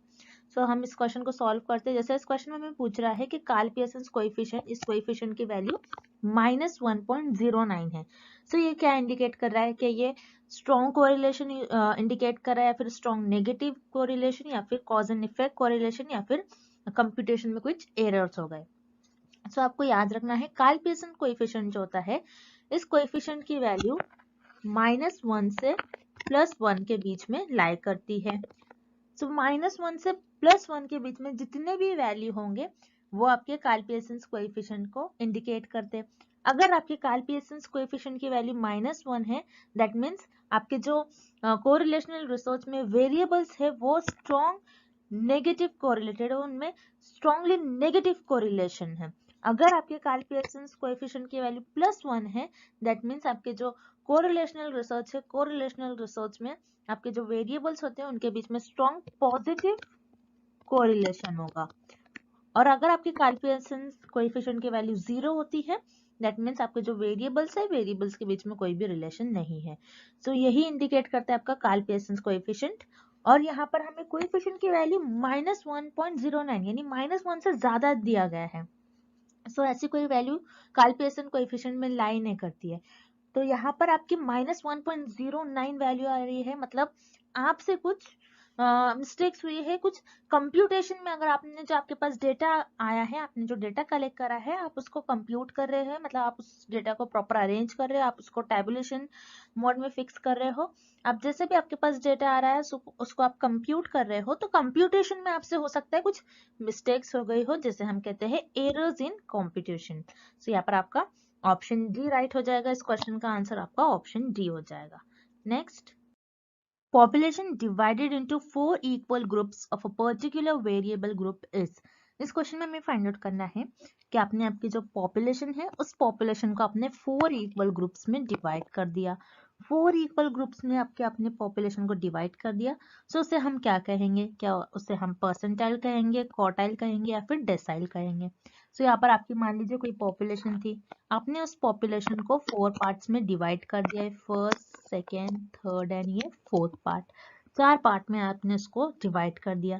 तो 4 पार्ट में आपने आपकी पॉपुलेशन को अगर डिवाइड कर दिया तो उससे हम कहेंगे क्वार्टाइल। क्वार्टाइल का ही मतलब होता है 4। ओके, क्वार्टाइल का मतलब होता है 4 कि आपने आपकी पॉपुलेशन को 4 इक्वल ग्रुप्स में डिवाइड कर दिया, तो उसे हम कहते हैं क्वार्टाइल। परसेंटाइल क्या होता है? अगर आपने आपकी जो पॉपुलेशन है उसको 100 इक्वल ग्रुप्स में अगर आपने डिवाइड कर लिया, तब आप उसे हम कहेंगे परसेंटाइल। परसेंटाइल का मतलब होता है 100। डेसाइल, डेसाइल क्या होता है? अगर आपने आपके जो पॉपुलेशन है उसको 10 इक्वल ग्रुप्स में अगर डिवाइड कर लिया तो उसे हम कहेंगे डेसाइल। डेसाइल 10 होता है, क्वार्टाइल 4 होता है और परसेंटाइल 100 होता है। सो आपने यहाँ पर आपके जो पॉपुलेशन है उसको 4 इक्वल ग्रुप्स में डिवाइड कर लिया, सो उसे हम कहते हैं क्वार्टाइल। सो याद रखना है क्वार्टाइल, क्वार्टाइल का मतलब होता है 4। सो यहाँ पर 4 इक्वल ग्रुप्स है, तो आपने आपकी पॉपुलेशन को 4 इक्वल ग्रुप्स में डिवाइड कर लिया, तो उसे हम कहेंगे क्वार्टाइल। सो यहाँ पर आपका करेक्ट ऑप्शन हो जाएगा option B, quartile. Next, which one of the following is not a part of the basic principles of experimental design? इस क्वेश्चन में हमें फाइंड आउट करना है कि कौन से ऑप्शन में हमें एक्सपेरिमेंटल डिजाइन के बेसिक प्रिंसिपल गिवन नहीं है। सो वन बाय वन हम ऑप्शन देखते हैं। सो रिमेंबर, आपका जो एक्सपेरिमेंटल डिजाइन का जो बेसिक प्रिंसिपल्स होते हैं वो होते हैं replication, randomisation and local control. अब रेप्लिकेशन क्या होता है कि जो आप जिस टॉपिक पर आप जो एक्सपेरिमेंट परफॉर्म कर रहे हैं आप उसको रिप्रोड्यूस कर सको, आप बार बार वो एक्सपेरिमेंट परफॉर्म कर सको। उससे क्या होगा, आप रिजल्ट देखोगे, आपके जो रिजल्ट आ रहे हैं बार बार सेम आ रहे हैं या फिर कैसे आ रहे हैं अगर आप एक्सपेरिमेंट बार बार परफॉर्म करते हो तो रेप्लिकेशन ये आपके एक्सपेरिमेंटल डिजाइन का बेसिक प्रिंसिपल होता है। देन रैंडमाइजेशन, रैंडमाइजेशन क्या होता है कि जैसे मान लो अगर आप एक्सपेरिमेंटल रिसर्च में किसी डिसीज है और डिसीज के अगेंस्ट आप ड्रग लॉन्च कर रहे हो, तो आप क्या करोगे इस केस में, आप जो सैंपल सिलेक्ट करोगे आपका वो आप रैंडमली सिलेक्ट करोगे, रैंडमली लोगों को ड्रग देकर देखेंगे कि उनकी बॉडी पर वो ड्रग कैसा इफेक्ट दिखा रही है। ओके, आप क्या करोगे, रैंडमली सैंपल्स कैसे सेलेक्ट करोगे, आप हर एक एज ग्रुप के आपके सैंपल में लोगे लोगों को, जैसे यंग है, ओल्ड है, वीमेन है, मेंस, जो भी है सारे लोगों को आप सैंपल्स में आपके ले लोगे और उनको रैंडमली चूज करोगे। सो रैंडमाइजेशन ये भी आपके एक्सपेरिमेंटल रिसर्च का बेसिक प्रिंसिपल होता है। देन लोकल कंट्रोल, जैसा हमने अभी देखा है कि एक्सपेरिमेंटल रिसर्च में रिसर्चर जो एक्सट्रेनियस वेरिएबल होते हैं उनको अपने रिसर्च में कंट्रोल करने की कोशिश करते हैं ताकि वो डिपेंडेंट वेरिएबल को अफेक्ट ना करे। तो रेप्लिकेशन, रेंडमाइजेशन, लोकल कंट्रोल, ये तीनों भी आपके बेसिक प्रिंसिपल्स होते हैं एक्सपेरिमेंटल डिजाइन के। देन रिडक्शन, रिडक्शन क्या होता है? किसी भी चीज को रिड्यूस करना, किसी भी चीज के इफेक्ट को रिड्यूस करना। जैसे इंस्ट्रूमेंट है, इंस्ट्रूमेंट में नॉइज होती है, ओके, नॉइज वगैरह के इफेक्ट को कम करना, रिड्यूस करना, that is known as reduction. जितना हो सके इंस्ट्रूमेंट में जो नॉइज होती है उसके इफेक्ट को मिनिमाइज करना। सो ये आपके एक्सपेरिमेंटल डिजाइन का बेसिक प्रिंसिपल नहीं होता है। दैट्स व्हाई आपका करेक्ट ऑप्शन हो जाएगा option D, reduction. Next question, which of the following includes all the physical components of a computer? इस क्वेश्चन में हमें फाइंड आउट करना है कि ऐसा कौन सा ऑप्शन है जो कंप्यूटर का फिजिकल कंपोनेंट है। फिजिकल कंपोनेंट मतलब क्या होता है? जिसको आप टच कर सकते हो। सो ऐसा कंपोनेंट कंप्यूटर का जो फिजिकल होता है उसे हम कहते हैं हार्डवेयर। हार्डवेयर क्या होता है? जैसे आपके माउस, कीबोर्ड, स्क्रीन और सीपीयू। सो ये सारे चीजों को आप टच कर सकते हो, सो उन्हें हम कहते हैं हार्डवेयर। दैट्स व्हाई आपका ऑप्शन ए करेक्ट हो जाएगा। Then option B, malware. Malware क्या होते हैं? जैसे आपके कंप्यूटर में जो वायरसेस होते हैं, जो भी वायरस होता है आपके कंप्यूटर में, उन्हें हम कहते हैं मालवेयर। तो ये फिजिकल कंपोनेंट नहीं हो जाएगा आपके कंप्यूटर का, सो यहाँ पर आपका ऑप्शन बी इनकरेक्ट है। Then option C, software. Software क्या होता है? जो भी प्रोग्राम्स आपके कंप्यूटर में रन होते हैं उन्हें हम कहते हैं सॉफ्टवेयर। तो सॉफ्टवेयर भी ये फिजिकल कंपोनेंट नहीं है कंप्यूटर का, सो यहाँ पर आपका ऑप्शन सी भी इनकरेक्ट हो जाएगा। Then option D, UPS. UPS क्या होता है? आपको पहले तो यूपीएस का फुल फॉर्म पता होना चाहिए। यूपीएस का भी फुल फॉर्म आ सकता है एग्जाम में, आपको ये याद रखना है। यूपीएस का फुल फॉर्म होता है uninterruptible power supply। यूपीएस का फुल फॉर्म होता है अनइंटरप्टेबल पावर सप्लाई। सो ये आपके कंप्यूटर को पावर सप्लाई करता है। जैसे इनकेस लाइट चले गई आपकी, सो अगर लाइट चले जाती है सो कंप्यूटर ऑटोमेटिकली बंद हो जाता है। सो ऐसा ना हो इसलिए यूपीएस जो पावर सप्लाई करता है आपके कंप्यूटर को, ये लगाया जाता है, जिसकी हेल्प से अगर आपकी लाइट चले जाती है सो ये आपके कंप्यूटर को पावर सप्लाई करता है। सो यूपीएस ये भी आपके फिजिकल कंपोनेंट में नहीं आता है कंप्यूटर के। दैट्स व्हाई अब आपका ऑप्शन डी भी इनकरेक्ट हो जाएगा। सो ऐसा कंपोनेंट जो कंप्यूटर का फिजिकल कंपोनेंट है उसे हम कहते हैं हार्डवेयर। सो यहाँ पर आपका ऑप्शन ए करेक्ट हो जाएगा। Next, for better accuracy in research which of the following should be taken care of. इस क्वेश्चन में हमें फाइंड आउट करना है, अगर आप रिसर्च कर रहे हो, रिसर्च में किसी टॉपिक पर आप रिसर्च परफॉर्म कर रहे हो, तो आपके जो रिजल्ट आएंगे एक्यूरेट कब आएंगे, आपको क्या करना होगा जब आपके रिजल्ट जो है एक्यूरेट आएंगे। तो वन बाय वन हम ऑप्शन देखते हैं। Option A, increasing the sample. Yes, आप अगर आप सैंपल्स को आपके इंक्रीज करोगे तो उतना ज्यादा आपको जो रिजल्ट मिलेगा एक्यूरेट मिलेगा। अब सैंपल्स क्या होता है? जैसे आप पॉपुलेशन है, पॉपुलेशन में से अगर 100 मेंबर्स है, 100 में से आपने समझ लो आपके जो सैंपल्स है उनमें 90 मेंबर्स को सिलेक्ट कर लिया, 100 में से आपने 90 लोगों को सिलेक्ट कर लिया, ये आपका सैंपल बन गया और इन 90 लोगों पर आप रिसर्च परफॉर्म करते हो। तो आपने ज्यादा सैंपल लिया, जितना ज्यादा आप सैंपल लोगे उतना एरर कम आने के चांसेस होते हैं। मतलब उतना आपका जो रिजल्ट है, जितना ज्यादा सैंपल आप लोगे, जितनी ज्यादा पॉपुलेशन में से मेंबर्स को सिलेक्ट करेंगे, उतना ज्यादा आपके रिजल्ट जो है एक्यूरेट आ जाएंगे। सो increasing the sample size, yes, इसके थ्रू भी आपके जो रिसर्च के रिजल्ट होंगे वो एक्यूरेट आएंगे। Then option B, unbiased data collection. तो यहाँ पर आपका ऑप्शन बी भी करेक्ट हो जाएगा। आपको अनबायस्ड बेसिस डेटा को कलेक्ट करना चाहिए। मतलब अब जब जैसे आपने इंटरव्यू परफॉर्म किया, आपने क्वेश्चनर्स के थ्रू रिस्पोंडेंट्स का रिस्पांस लिया, पब्लिक का आप ओपिनियन जानते हो, तो उसमें अगर मान लीजिए आपको 90% ऐसा 90% आपको करेक्ट इंक्वायरी मिल रही है और 10% नहीं मिल रही, तो आपको ये 10% को इग्नोर नहीं करना है, आपको प्रॉपर मेंशन करना है हर एक चीज को जो आ रहा है आपके रिजल्ट। आपको एकदम अनबायस्ड वे से डेटा कलेक्ट करना चाहिए। आपको आपके ओपिनियंस, अपने जजमेंट को आगे रखकर डेटा कलेक्ट नहीं करना चाहिए। तो अगर आप अनबायस्ड वे से डेटा को कलेक्ट करते हो तो आपके जो रिसर्च के रिजल्ट हो वो एक्यूरेट आएंगे। तो यहाँ पर आपका ऑप्शन ई एंड बी दोनों भी करेक्ट है। दैट्स व्हाई आपका करेक्ट ऑप्शन हो जाएगा option C, both A and B are correct. Next, Which one is not an example of subjective variable? इस क्वेश्चन में हमें पूछ रहा है कि सब्जेक्टिव वेरिएबल का एग्जाम्पल हमें किस ऑप्शन में गिवन नहीं है। अब सब्जेक्टिव वेरिएबल क्या होता है पहले आपको ये पता होना चाहिए। सब्जेक्टिव वेरिएबल वो वेरिएबल होते हैं जिसमें हमारे पास जो भी डेटा अवेलेबल होता है वो नंबर्स के फॉर्म में अवेलेबल नहीं होता है। आपको याद रखना है, सब्जेक्टिव वेरिएबल्स में हमारे पास जो भी डेटा होता है या फिर सब्जेक्टिव वेरिएबल्स में जो भी हमारे पास पार्टिसिपेंट्स से रिलेटेड कुछ भी डेटा होता है वो उनके फीचर्स और कैरेक्टरिस्टिक्स को बताता है और डिस्क्राइब करता है। सो सब्जेक्टिव वेरिएबल्स में हमारे पास जो भी डेटा होता है वो जनरली नंबर्स के फॉर्म में अवेलेबल नहीं होता है, बल्कि वो किसी की फीचर्स और कैरेक्टरिस्टिक्स को बताता है। अब वन बाय वन हम ऑप्शंस देखते हैं और देखते हैं कि किस ऑप्शन में हमें सब्जेक्टिव वेरिएबल का एग्जांपल गिवन नहीं है। सेक्स, सेक्स क्या होता है? जेंडर, मेल या फिर फीमेल। सो यहाँ पर मेल या फिर फीमेल है तो हमारे पास नंबर्स के फॉर्म में अवेलेबल नहीं है डेटा। अगेन ये आपका सब्जेक्टिव वेरिएबल का एग्जांपल होगा। देन रिलीजन, रिलीजन भी आप क्या करोगे, डिफरेंट डिफरेंट रिलीजन है, रिलीजन को कोई नंबर्स नहीं है, किसी रिलीजन का कोई नंबर नहीं है।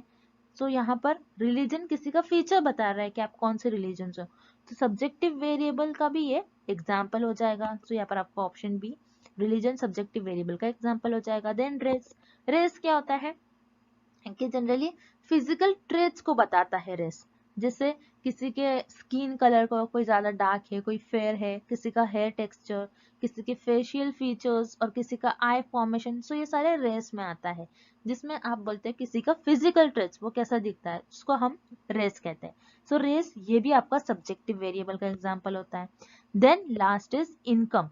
इनकम, आप इनकम को कोई फीचर नहीं होता है, इनकम को आप एक्सप्लेन नहीं कर सकते। इनकम नंबर्स के फॉर्म में होती है, ऑलवेज इनकम आपको नंबर्स के फॉर्म में देखने मिलेंगे, किसी की 70,000, 80,000, 90,000।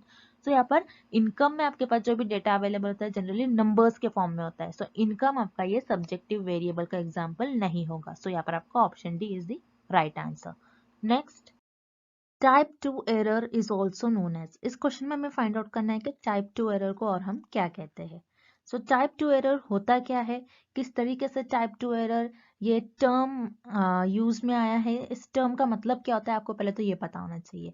सो याद रखिएगा, रिसर्चर जब अपनी रिसर्च में हाइपोथेसिस को टेस्ट करते, रिसर्चर पहले अपनी रिसर्च में हाइपोथेसिस को टेस्ट करते, तो रिसर्चर से हाइपोथेसिस को टेस्ट करने में कुछ मिस्टेक्स हो जाती है। सो उसी मिस्टेक्स को हम कहते हैं एरर्स। सो उसी तरीके से एरर्स के भी टाइप होते हैं, type 1 error, type 1 error and type 2 error. अब इस क्वेश्चन में हमें पूछ रहा है कि टाइप 2 एरर को और हम क्या कहते हैं। सो याद रखिएगा, टाइप 2 एरर को हम कहते हैं फॉल्स नेगेटिव। अब जैसे कि इस टेबल से आपको याद रखना है कि टाइप 1 एंड टाइप 2 एरर क्या होता है, और टाइप 1 एरर और टाइप 2 एरर को और हम क्या कहते हैं। तो टाइप 1 एरर कब होता है, जब आपकी नल हाइपोथेसिस ट्रू होती है फिर भी आप उसको रिजेक्ट करते हो, सो वो हो जाती है आपकी टाइप 1 एरर। और टाइप 2 एरर कब अकर होता है, जब आपकी नल हाइपोथेसिस फॉल्स होती है, फॉल्स होने के बावजूद आप उसको एक्सेप्ट कर लेते हो, तब वो हो जाता है आपका type 2 error. Okay, clear. Then अब इस क्वेश्चन में हमें पूछ रहा है कि टाइप 2 एरर कब होता है, क्योंकि टाइप 2 एरर कब होता है, जब आपकी नल हाइपोथेसिस फॉल्स होती है फिर भी आप उसको एक्सेप्ट करते हो, तब होता है आपका टाइप 2 एरर। तो आपकी नल हाइपोथेसिस फॉल्स है, इनकरेक्ट है, मतलब आपकी जो नल हाइपोथेसिस है ये नेगेटिव है, और आपने क्या कर लिया यहाँ पर, आपका डिसीजन क्या था, इनकरेक्ट डिसीजन था, आपका डिसीजन रॉन्ग था। मतलब ये ऑलरेडी आपकी नल हाइपोथेसिस फॉल्स थी, लेकिन फिर भी आपने उसको एक्सेप्ट कर लिया, तो आपका जो डिसीजन था यहाँ पर ये फॉल्स था। इसीलिए टाइप 2 एरर को हम कहते हैं फॉल्स नेगेटिव। उसी तरीके से टाइप 1 एरर का भी आप देख लीजिए, एग्जाम में type 1 error is also known as, ऐसा भी क्वेश्चन आ सकता है, तो उस केस में आपका आंसर हो जाएगा फॉल्स पॉजिटिव। अब टाइप 1 एरर को हम फॉल्स पॉजिटिव क्यों कहते हैं, क्योंकि यहाँ पर आप देखिए आपकी जो नल हाइपोथेसिस होती है वो ट्रू होती है, फिर भी आप उसको रिजेक्ट करते हो, तब आपका होता है टाइप 1 एरर। सो यहाँ पर आपकी जो नल हाइपोथेसिस है ट्रू है, मतलब ये पॉजिटिव सेंस कर रहा है, आपकी नल हाइपोथेसिस ट्रू है, लेकिन आपने यहाँ पर कैसा डिसीजन ले लिया, इनकरेक्ट डिसीजन ले लिया, फॉल्स डिसीजन ले लिया, ट्रू होने के बाद भी आपने इसको रिजेक्ट कर दिया, तो आपका डिसीजन फॉल्स था। तो टाइप 1 एरर को हम कहते हैं, टाइप 1 एरर को हम कहते हैं false positive, and type 2 error is also known as false negative. तो आपको ये रिलेशन याद रखना है, टाइप 1 एरर को और हम क्या कहते हैं एंड टाइप 2 एरर को और हम क्या कहते हैं, तो ये एग्जाम में आने के चांसेस है, this is very important question. So type 2 error is also known as false negative. So यहाँ पर आपका ऑप्शन भी करेक्ट हो जाएगा। Next, the last step of problem formulation is. इस क्वेश्चन में हमें फाइंड आउट करना है कि प्रॉब्लम फॉर्मुलेशन का लास्ट स्टेप क्या होता है। अब प्रॉब्लम फॉर्मुलेशन के कुछ स्टेप्स होते हैं, जैसे सर्वे, डिस्कशन, लिटरेचर, सर्वे। तो सर्वे क्या होता है, आप प्रिलिमिनरी सर्वे करवा कर देखते हो कि आपके रिसर्च में क्या हो रहा है। डिस्कशन, आप कुछ डिस्कस करते हो पर्टिकुलर टॉपिक पर, फिर आप एक प्रॉब्लम लेकर आते हो और उसको फॉर्मुलेट करते हो। देन लिटरेचर सर्वे क्या होता है, आप सर्वे देखते हो, सॉरी आप लिटरेचर व्यू देखते हो कि पुराने किस किस टॉपिक पर रिसर्च हुई है, फिर आप जो टॉपिक पर रिसर्च नहीं हुई इसको सिलेक्ट करते हो, उस प्रॉब्लम को फॉर्म करते हो। सो ये सारे आपके स्टार्टिंग के और मिडिल के कुछ स्टेप्स होते हैं प्रॉब्लम फॉर्मुलेशन के, आपके लास्ट स्टेप नहीं होते। सो यहाँ पर आपका ऑप्शन ए, बी एंड सी तीनों भी इनकरेक्ट हो जाएंगे और करेक्ट ऑप्शन हो जाएगा option D, rephrasing the research problem. So आपका रिफ्रेजिंग द रिसर्च प्रॉब्लम ये आपका लास्ट स्टेप होता है, बट एक्चुअल में आपके प्रॉब्लम फॉर्मुलेशन के कुछ स्टेप्स क्या होते हैं हमें देखना है इस डायग्राम के थ्रू। अब steps of formulation in research problem में प्रॉब्लम को कैसा फॉर्म करते हैं उसके कुछ स्टेप्स इस तरीके से है।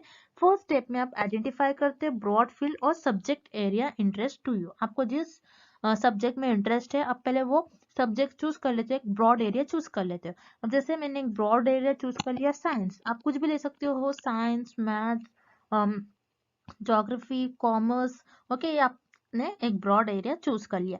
देन आप उस एरिया को डाइसेक्ट करते हैं इनटू सब एरिया। अब साइंस में मैं ये देखूंगी कि मुझे क्या बायोलॉजी में रिसर्च करनी है, जूलॉजी में, किस में रिसर्च करनी है, मैं ये डिसाइड कर लूंगी। जैसे मैंने डिसाइड कर लिया मुझे बायोलॉजी में रिसर्च करनी है, देन उसके बाद मैं सेलेक्ट कर लूंगी, select what is the most interest to you.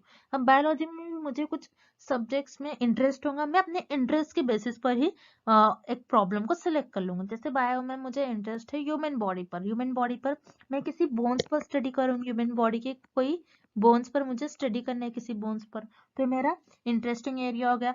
Then मैं एक क्वेश्चन राइज करूंगी, जैसे मुझे ह्यूमन बॉडी के जो हैंड्स होते हैं, हैंड्स या फिर नीज, उस एरिया के बोन्स पर मुझे स्टडी करनी है। तो ये मेरा रिसर्च क्वेश्चन हो गया। देन उसके बाद फॉर्मुलेट ऑब्जेक्टिव्स आप फॉर्मुलेट करोगे कि आपके जो आप प्रॉब्लम ले रहे हो उसका क्या ऑब्जेक्टिव है। देन उसके बाद एसेस योर ऑब्जेक्टिव्स, एसेस करोगे उसको, आप ऑब्जर्व करोगे, आप एनालाइज करोगे आपके ऑब्जेक्टिव को। देन लास्ट स्टेप आपका आता है डबल चेक, जिसे हम रिफ्रेशिंग भी कहते हैं। डबल चेक में आप क्या करते हो, जैसे मैंने यहाँ पर मैंने कहा था कि मुझे बोन्स पर स्टडी करना है, तो आप ये देखोगे कि रियल लाइफ में क्या आप उस पर कैसे स्टडी करोगे। आप ये देखते हो कि उस कितना टाइम लगने वाला है, कितना कॉस्ट लगेगा, या फिर आप क्या स्केलेटन पर स्टडी करोगे या फिर किसी बॉडी पर स्टडी करोगे, किसी पर्सन के बोन्स पर एक्चुअल में आप कैसे स्टडी कर पाओगे। सो यहाँ पर आप रिफ्रेशिंग करते हो, आप डबल चेक करते हो कि आपको टाइम, कॉस्ट, आप किस तरीके से उस चीज को अवेलेबल कर उस प्रॉब्लम को फॉर्म कर दोगे।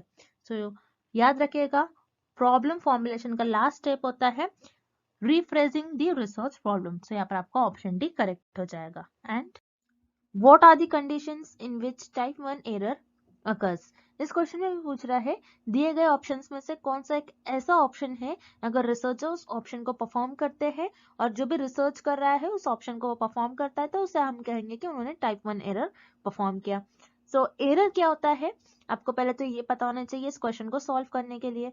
एरर क्या होता है, जब भी रिसर्चर अपने हाइपोथेसिस को टेस्ट करते हैं तो उनसे कुछ मिस्टेक्स हो जाते हैं, उन्हें हम कहते हैं एरर। अब रिसर्च में याद रखिएगा, एग्जाम में इस टाइप के भी क्वेश्चन आते हैं कि रिसर्चर अपने रिसर्च में किस हाइपोथेसिस को टेस्ट करते हैं।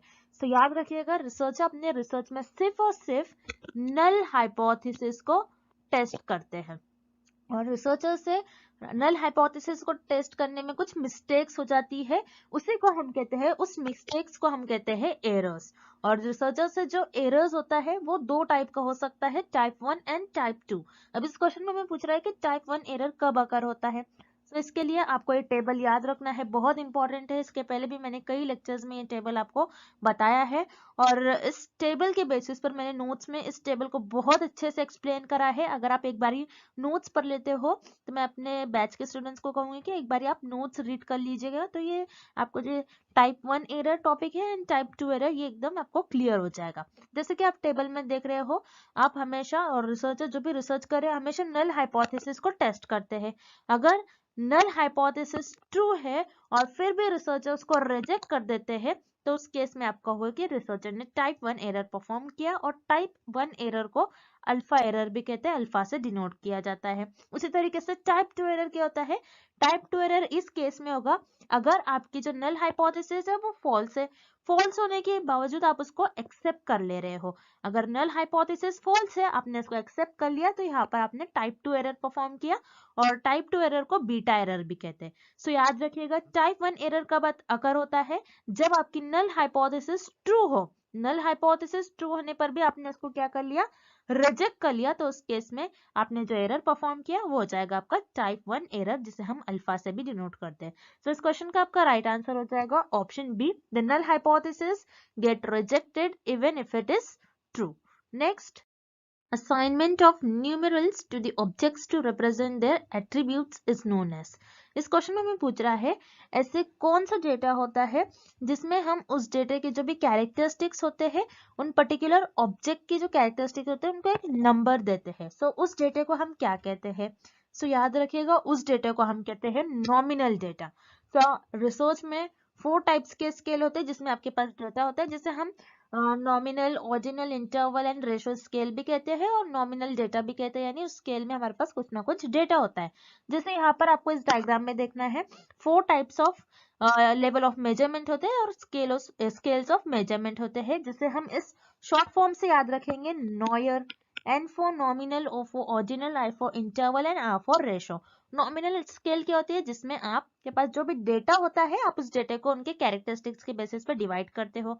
ऑर्डिनल में क्या होता है? आप एक डेटा को आपके एक ऑर्डर देते हो, रैंक देते हो। उसी तरीके से इंटरवल में आप ऑर्डिनल के सारे कैरेक्टरिस्टिक्स फॉलो करोगे, लेकिन इंटरवल में आपके पास जो भी डेटा होता है आप उसको एक इक्वल इंटरवल्स में अरेंज करोगे, और इंटरवल में आपका जो जीरो होता है ये आर्बिट्री होता है।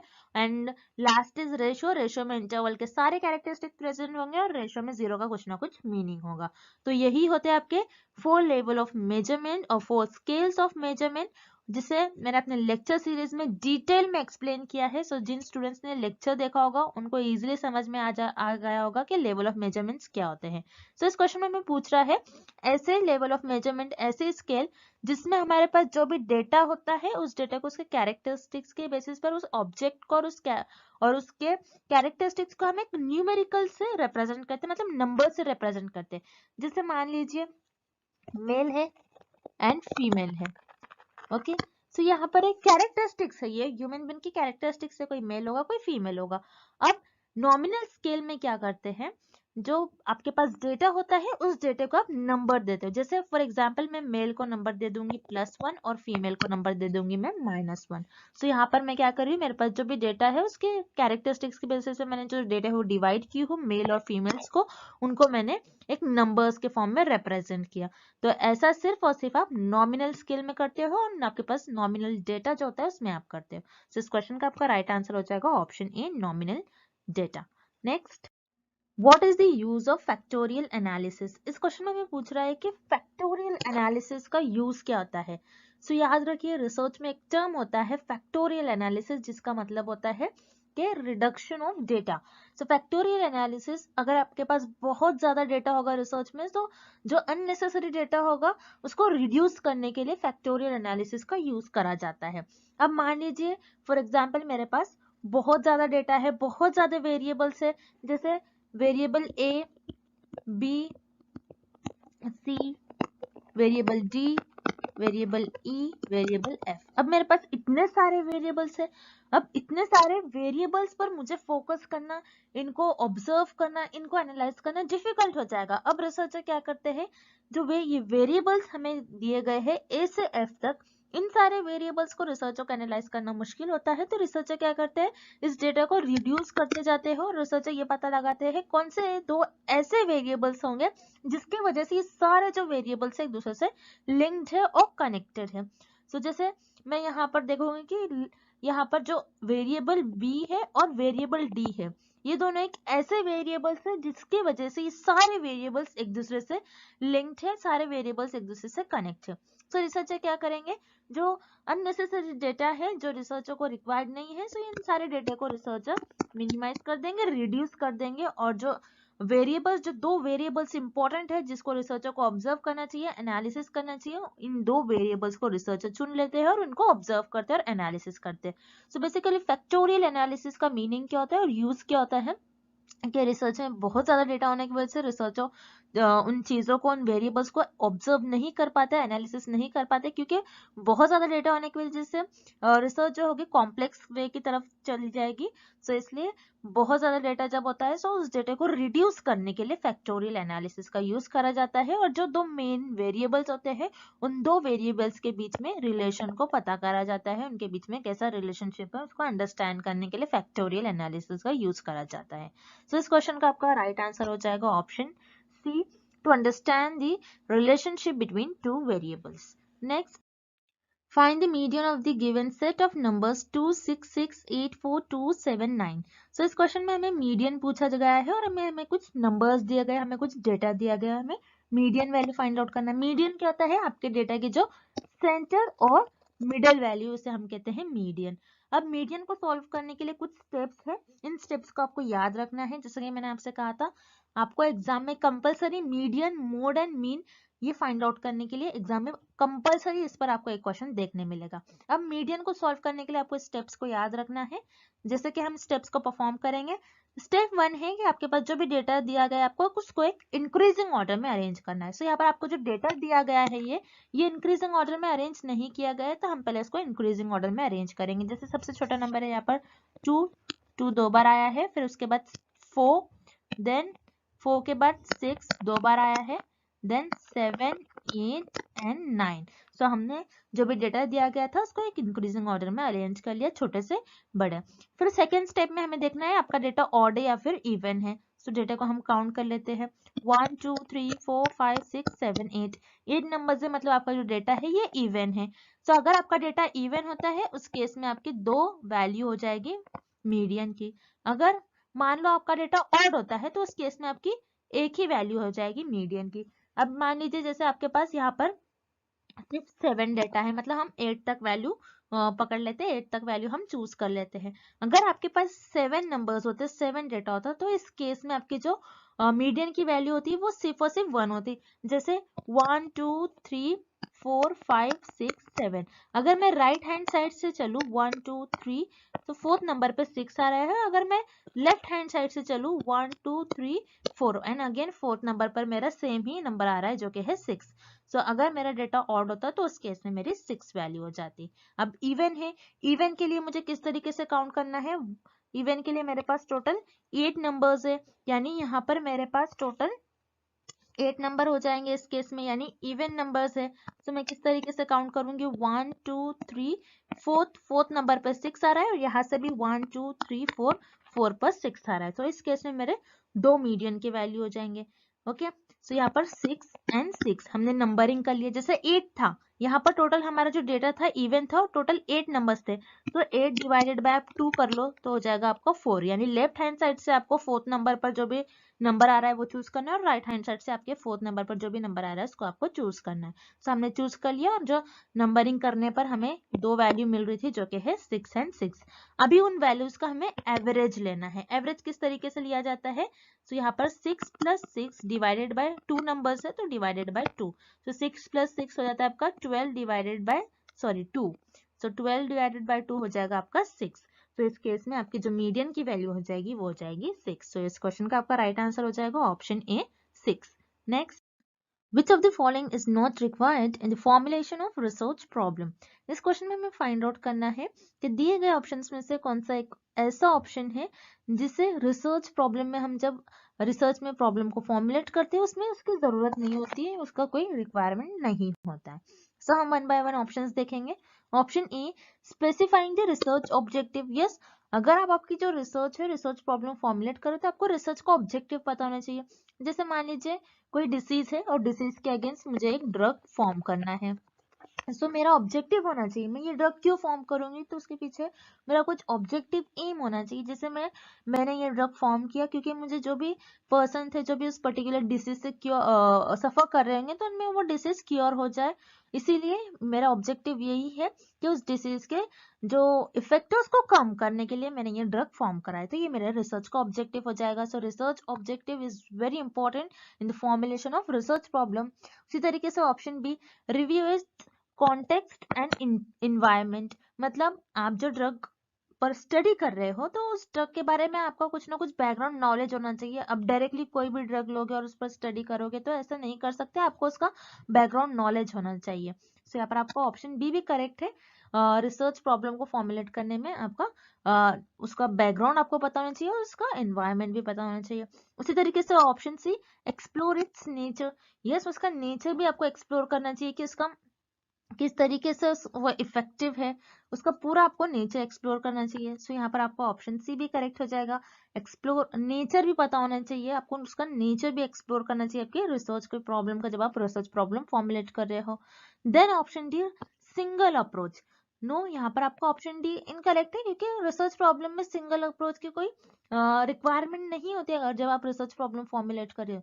सो सिंगल अप्रोच का मीनिंग क्या है, अगर आपके जो भी रिसर्च की प्रॉब्लम है आप उसको एक ही पॉइंट ऑफ व्यू से देख रहे हो। जैसे फॉर एग्जांपल ये ड्रग है, इस ड्रग को मैं फॉर्म कर रही हूँ तो मैं एक ही पॉइंट ऑफ व्यू से देख रही हूँ कि वो डिसीज का लेवल कैसे मैं कम करूँ, नहीं लेकिन मुझे ये भी देखना होगा कि ड्रग के जो है ह्यूमन बॉडी पर और भी साइड इफेक्ट्स हो रहे या फिर नहीं हो रहे, ये भी देखना है। कौन कौन से उसके पॉजिटिव इफेक्ट होंगे, कौन से उसके नेगेटिव इफेक्ट हो सकते हैं, ये भी देखना चाहिए। सिर्फ एक ही वे से मुझे नहीं देखना चाहिए, इसको हर एक वे से हर एक एंगल से मुझे उसको अप्रोच करना चाहिए। सिर्फ सिंगल अप्रोच नहीं हो सकता, एक ही पॉइंट ऑफ व्यू से मैं नहीं देख सकती हूँ।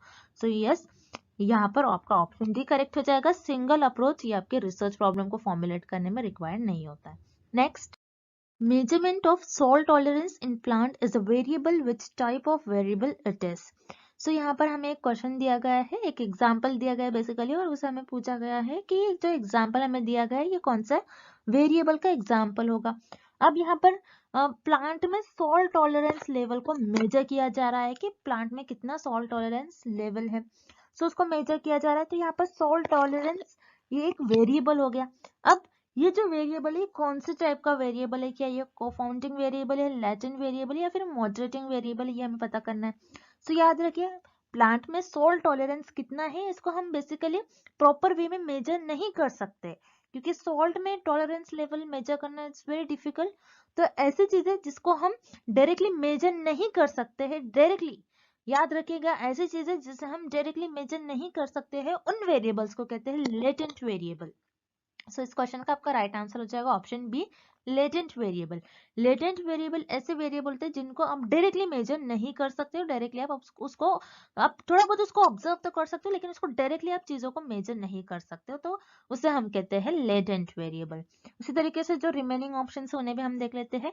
कोफाउंडिंग वेरिएबल, कोफाउंडिंग वेरिएबल क्या होते हैं, ये भी आपके एक्सट्रेनियस वेरिएबल की तरह होते हैं, जो कि आपके डिपेंडेंट वेरिएबल को अफेक्ट करते हैं और डिपेंडेंट वेरिएबल को हार्म करते हैं। और कोफाउंडिंग वेरिएबल से जो बायसनेस है ये बायसनेस को इंक्रीज करती है। सो यहाँ पर इस क्वेश्चन में हमें ऐसे रिलेटेड कुछ नहीं पूछ रहा है, सो यहाँ पर आपका ऑप्शन ए इनकरेक्ट हो जाएगा। उसी तरीके से option C, moderating variable. Moderating variable क्या होते हैं, जो कि आपके independent variable and as well as dependent variable, ये दोनों भी वेरिएबल को हार्म करते हैं, इन दोनों भी वेरिएबल को अफेक्ट करते हैं, उसे हम कहते हैं मॉडरेटिंग वेरिएबल।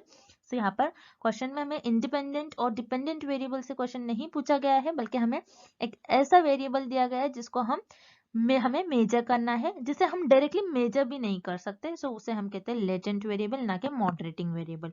तो इस क्वेश्चन का आपका ऑप्शन भी करेक्ट हो जाएगा। Next, A piece of research that is conducted in a natural non-artificial setting is called। इस क्वेश्चन में हमें पूछ रहा है कि ऐसी रिसर्च जो कि एक नेचुरल सेटिंग में कंडक्ट करवाई जाती है उसे हम क्या कहते हैं। सो याद रखिए, एक ऐसे रिसर्च जो एक नेचुरल सेटिंग में कंडक्ट करवाई जाती है उसे हम कहते हैं फील्ड स्टडी। फील्ड स्टडी क्या होता है, जिसमें आप एक पर्टिकुलर फील्ड में जाकर स्टडी करते हो चीजों के बारे में। जैसे आप कोई क्रॉप्स के बारे में स्टडी कर रहे हैं, एक कोई जोग्राफिकल एरिया है आप उसके बारे में स्टडी करें, तो आप वहां पर एक फील्ड में जाकर आप नेचुरली उन चीजों को उन चीजों पर स्टडी परफॉर्म करते हैं, उसे हम कहते हैं फील्ड स्टडी। याद रखिए, जब भी आपके क्वेश्चन में एक रिसर्च से रिलेटेड कुछ डेफिनेशन दी गई है जिसमें आपका नेचुरल वर्ड आ रहा है, नेचुरल सेटिंग में अगर आप परफॉर्म करते हो, तो पूरी रिसर्च में एक ऐसी स्टडी होती है जिसमें आप नेचुरल सेटिंग में स्टडी करते हो, तो उसे हम कहते हैं फील्ड स्टडी। तो इस क्वेश्चन का आपका ऑप्शन भी राइट आंसर हो जाएगा। उसी तरीके से जो रिमेनिंग ऑप्शन है उन्हें भी हम एक बार देख लेते हैं। ऑप्शन ए, केस स्टडी। केस स्टडी क्या होता है? केस स्टडी में कोई टॉपिक लेते हैं रिसर्चर्स, और जो भी रिसर्च करते हैं और 4 to 5 लोगों का ग्रुप बना लेते हैं, उस ग्रुप में उस पर्टिकुलर टॉपिक के बारे में डिस्कस होता है। अब केस स्टडी में जैसे मान लीजिए मैंने आईफोन लॉन्च करा है और आईफोन के बारे में मुझे कुछ डिस्कस करना है कि उसकी कैमरा पिक्सल कैसे इंक्रीज करा जाए, कैमरा क्वालिटी कैसी होनी चाहिए, साउंड क्वालिटी, एप्स कितनी होनी चाहिए। सो ये सारी चीजें हम डिस्कस कर रहे हैं। सो ये इमेजिनेशन की बेसिस पर जितना नॉलेज है, नॉलेज के बेसिस पर थोड़ा बहुत ये हम दे सकते हैं ओपिनियन। जो 4 to 5 लोगों का ग्रुप होता है जो डिस्कस करे, वो ओपिनियन दे सकते हैं, लेकिन वो खुद पर्टिकुलर उस फील्ड में जाकर नहीं देते, वो नेचुरली नहीं होता है, वो आर्टिफिशियल सेटिंग में करवाई जाती है, वो आर्टिफिशियल सेटिंग में उनकी इमेजिनेशन, उनकी नॉलेज के बेसिस पर दी जाती है। आप मोबाइल में जाकर तो आपने देखोगे ना कि नेचुरली कैसे हैपन हो रही है चीजें। तो यहाँ पर आपका ऑप्शन है इनकरेक्ट हो जाएगा। उसी तरीके से option C, quasi experiment. So obviously quasi का मतलब होता है आर्टिफिशियल। आर्टिफिशियल एक्सपेरिमेंट जो एक्चुअल में नहीं परफॉर्म करते, आप नेचुरली नहीं परफॉर्म करते। सो यहाँ पर आपका ऑप्शन सी भी इनकरेक्ट हो जाएगा। इस क्वेश्चन का आपका राइट आंसर हो जाएगा option B, field study. Next, reasoning from general to particular is called. So इस क्वेश्चन में हमें एक रीजनिंग की डेफिनेशन दी गई है जिसमें हम एक जर्नल थ्योरी से एक पर्टिकुलर ऑब्जर्वेशन की तरफ बढ़ते हैं। तो याद रखिए, ये जो रीजनिंग है, ये रीजनिंग आपकी डिडक्शन रीजनिंग होगी। तो बेसिकली रिसर्च में दो ही टाइप की रीजनिंग होती है, एक होती है आपकी first induction and the second is deduction. तो इंडक्शन रीजनिंग क्या होती है और डिडक्शन रीजनिंग क्या होती है, हम इस डायग्राम के थ्रू समझते हैं। जैसे इंडक्शन रीजनिंग, इंडक्शन रीजनिंग में आपको बॉटम से देखना है। इंडक्शन रीजनिंग में हम एक ऑब्जर्वेशन करते हैं, चीजों को देखते हैं और ऑब्जर्व करते हैं। ऑब्जर्व के बाद हमने जो चीजें देखी है उसका एक पैटर्न फॉलो करते हैं, देन उस पर हम हाइपोथेसिस ले डाउन करते हैं, एंड देन उस हाइपोथेसिस की मदद से हम एक थ्योरी को डेवलप करते हैं। लेकिन उसी तरीके से डिडक्शन में हमारे पास क्या होती है, जर्नल थ्योरी अवेलेबल होती है। जर्नल हमारे पास थ्योरी एक अवेलेबल होती है, general point of views available होते हैं, एंड जर्नल थ्योरी के बेसिस पर हम उस पर हाइपोथेसिस ले डाउन करते हैं, उस हाइपोथेसिस को हम ऑब्जर्व करते हैं, एंड देन लास्ट में हम एक पर्टिकुलर ऑब्जर्वेशन बताते हैं और उस ऑब्जर्वेशन को हम कंफर्म करते हैं। सो ये होती है आपकी डिडक्शन रीजनिंग। सो याद रखिएगा, induction reasoning and deduction reasoning इस टॉपिक पर एग्जाम में कंपलसरी आपको एक क्वेश्चन पूछा ही जाता है, और इस क्वेश्चन का आपका राइट आंसर हो जाएगा option C, deduction. Next, Which of the following does not corresponds to characteristics of research? इस क्वेश्चन में हमें पूछ रहा है दिए गए ऑप्शंस में से कौन सा एक ऐसा ऑप्शन है जो रिसर्च के कैरेक्टरिस्टिक्स नहीं है और जिसे हम रिसर्च का कैरेक्टरिस्टिक नहीं मानेंगे। सो हम वन बाय वन ऑप्शंस देखेंगे। Option A, research is not passive. So yes, research passive नहीं होती है। पैसिव का क्या मतलब होता है, जिसे आप सिर्फ देख सकते हो, जिसे आप सिर्फ देख सकते हो, सुन सकते हो, लिसन कर सकते हो, लेकिन ऐसी चीजें जो डुएबल नहीं होंगी, मतलब ऐसी चीजें जिन पर आप प्रैक्टिकल्स नहीं परफॉर्म कर सकते हो, उसे हम कहते हैं पैसिव। सो यस, रिसर्च आपकी पैसिव नहीं होती है, मतलब हम रिसर्च को सिर्फ देख सकते हैं और सुन सकते हैं ऐसा नहीं होना चाहिए। रिसर्च का प्रैक्टिकल भी परफॉर्म करना चाहिए, और रिसर्च जो होती है हम उसे प्रैक्टिकली परफॉर्म करते हुए उसका जो हमें रिजल्ट आता है, हम ये देखते हैं कि वो सोसाइटी के लिए बेनिफिशियल होगी या फिर नहीं, इसीलिए रिसर्च की जाती है। और रिसर्च का कुछ ना कुछ ऑब्जेक्टिव होता है, उससे कुछ ना कुछ हमें बेनिफिट होना चाहिए। रिसर्च का अगर आप सिर्फ देखोगे, सुनोगे और उसे अप्लाई नहीं करोगे, तो वो आपकी रिसर्च नहीं कहलाएगी। सो याद रखिए, रिसर्च आपकी पैसिव नहीं होती है। सो यहाँ पर आपका ऑप्शन ए करेक्ट हो जाएगा, this is the characteristic of research. उसी तरीके से option B, research is systematic. Yes, आपकी रिसर्च सिस्टमैटिक होती है, बिकॉज सिस्टमैटिक का क्या मतलब होता है, स्ट्रक्चर। आप कुछ एक प्रॉपर स्ट्रक्चर फॉलो करते हो, स्टेप्स फॉलो करते हो। आप किसी भी तरीके से, आप जैसे मान लीजिए फॉर एग्जांपल, आप पहले आपके रिसर्च का प्रॉब्लम डिसाइड कर लेते हो, आपके रिसर्च का टॉपिक डिसाइड कर लेते हो, फिर उसके बाद उस टॉपिक पर आप रिसर्च डिजाइन बनाते हो, फिर उसके बाद उस पर हाइपोथेसिस ले डाउन करते हो। तो एक स्ट्रक्चर परफॉर्म कर रहे हो, आप कैसे भी नहीं जा रहे हो, मतलब आप डायरेक्टली डेटा नहीं कलेक्ट करोगे, आपको टॉपिक पता होना चाहिए, आपके रिसर्च का आपको ऑब्जेक्टिव पता होना चाहिए, उस मैनर में आप आपकी रिसर्च परफॉर्म करोगे। So yes, research is systematic, बहुत फेमस है, सिस्टमैटिक होती है रिसर्च, ये रिसर्च की बहुत इंपॉर्टेंट कैरेक्टरिस्टिक है। यहाँ पर आपको ऑप्शन बी भी करेक्ट हो जाएगा, रिसर्च इज सिस्टमैटिक, ये रिसर्च की कैरेक्टरिस्टिक होती है। उसी तरीके से option C, research is not a problem oriented. So yes, यहाँ पर आपका ऑप्शन सी भी करेक्ट हो जाएगा, क्योंकि रिसर्च में हम प्रॉब्लम को सॉल्व करते, ना कि रिसर्च में प्रॉब्लम को जनरेट करते। रिसर्च में कोई भी प्रॉब्लम जनरेट नहीं करते हम, जब भी हमारे पास प्रॉब्लम होती है उस प्रॉब्लम को हम सॉल्व करने की कोशिश करते, हम प्रॉब्लम को जनरेट नहीं करते, लोकेट नहीं करते। देन यहाँ पर आपको ऑप्शन डी गिवन है, research is not a process. So यहाँ पर आपका ऑप्शन डी इनकरेक्ट हो जाएगा, क्योंकि रिसर्च एक प्रोसेस है। प्रोसेस का मतलब क्या होता है, जैसे मैंने आपको अभी बताया, आप कुछ स्टेप्स फॉलो करते हो। जैसे रिसर्च में हम स्टेप्स फॉलो करते हैं, पहले हम हमारा रिसर्च प्रॉब्लम डिसाइड करते हैं, देन उसके बाद रिसर्च डिजाइन बनाते हैं कि हम किस तरीके से हम इन्वेस्टिगेशन करेंगे हमारे रिसर्च में, देन उसके बाद हाइपोथेसिस ले डाउन करते हैं, देन उस हाइपोथेसिस को टेस्ट करते हैं। सो रिसर्च जो है एक प्रोसेस है। सो यहाँ पर आपका ऑप्शन डी इनकरेक्ट दिया गया है आपको, मतलब ऑप्शन डी में बताया गया है कि ये रिसर्च का कैरेक्टरिस्टिक नहीं है, तो इसीलिए आपका जो करेक्ट ऑप्शन हो जाएगा इस क्वेश्चन का, वो हो जाएगा option D, research is not a process. Next, research is a systematic inquiry that describes, explain, predict and control the observed phenomena. Who said? So इस क्वेश्चन में हमें एक रिसर्च की डेफिनेशन दी गई है, हमें बताना है कि इस डेफिनेशन को किस साइंटिस्ट ने कहा था। तो याद रखिए, बहुत इंपॉर्टेंट क्वेश्चन है, कंपलसरी एक क्वेश्चन आपको एग्जाम में इस टॉपिक से पूछा ही जाता है कि किस डेफिनेशन को किस साइंटिस्ट ने कहा है। जैसे कि आप ये डेफिनेशन देख रहे हो, रिसर्च की डेफिनेशन, जिसमें इन्होंने बताया कि रिसर्च एक सिस्टमैटिक इंक्वायरी है। यस, यहाँ पर आप क्या स्टेप्स फॉलो करते हो, देन आप चीजों को डिस्क्राइब करते हो, एक्सप्लेन करते हो, प्रिडिक्ट करते हो। प्रिडिक्ट आपके गेसेस यूज करते हैं, आपके नॉलेज के बेसिस पर आप वेरिएबल्स को कंट्रोल करते हो। सो ये डेफिनेशन आपके अर्ल रॉबर्ट बेबी इस साइंटिस्ट ने दी थी 1998 में। सो याद रखिएगा, 1998 में अर्ल रॉबर्ट बेबी इस साइंटिस्ट ने इस डेफिनेशन को दिया था। और उसी तरीके से जो आपको रिमेनिंग ऑप्शन दिए गए हैं, जैसे पीवी यंग बहुत फेमस साइंटिस्ट है, इनकी भी कई डेफिनेशन है रिसर्च पर, ये भी आपको एग्जाम पे पहले एक बार देख कर चले जाना है। उसी तरीके से कार्ल पियर्सन भी बहुत फेमस साइंटिस्ट है, ये एक मैथमेटिशियन है, और इनका भी कार्ल पियर्सन कोएफिशिएंट भी मैंने आपको बताया था, बहुत फेमस है, उस कोएफिशिएंट पर भी एग्जाम में क्वेश्चन पूछे जाते हैं। और इस क्वेश्चन का आपका राइट आंसर हो जाएगा option A, Robert baby. And The amount of non-response might be maximum in case of. इस क्वेश्चन में हमें पूछ रहा है, ऐसा कौन सा डेटा कलेक्शन टूल है जिसमें जो रिस्पोंडेंट है, मतलब जो रिसर्चर के क्वेश्चंस को आंसर कर रहे हैं, रिस्पॉन्स कर रहे हैं, उनका रिस्पॉन्स मैक्सिमम नहीं होगा, नॉन रिस्पॉन्स लिखा है यहाँ पर। सो याद रखिए, ऐसा डेटा कलेक्शन टूल जिसमें जो रिस्पोंडेंट है उनका रिस्पॉन्स मैक्सिमम नहीं होगा, वो होता है आपका डेटा कलेक्शन टूल मेल सर्वे। क्योंकि मेल सर्वे में क्या होता है, जो रिसर्चर है, रिसर्चर रिस्पोंडेंट को क्वेश्चन सेंड कर देते हैं, और फिर उनका रिस्पॉन्स कर कर जो रिस्पोंडेंट है फिर बाद में रिसर्चर को वो उनका रिस्पॉन्स भेज देते हैं। सो यहाँ पर मेल क्वेश्चनर में जो रिसर्चर है, जो रिस्पोंडेंट है, रिस्पोंडेंट का चांस ऐसा होगा कि वो मैक्सिमम रिस्पॉन्स नहीं कर सकते, यहाँ पर उनका रिस्पॉन्स करने का जो चांस होता है वो मैक्सिमम नहीं कर सकते हैं। उसी तरीके से हम रिमेनिंग ऑप्शंस भी देख लेते हैं, जैसे पर्सनल इंटरव्यू हो रहा है, यानी 1-to-1 face to face interview हो रहा है।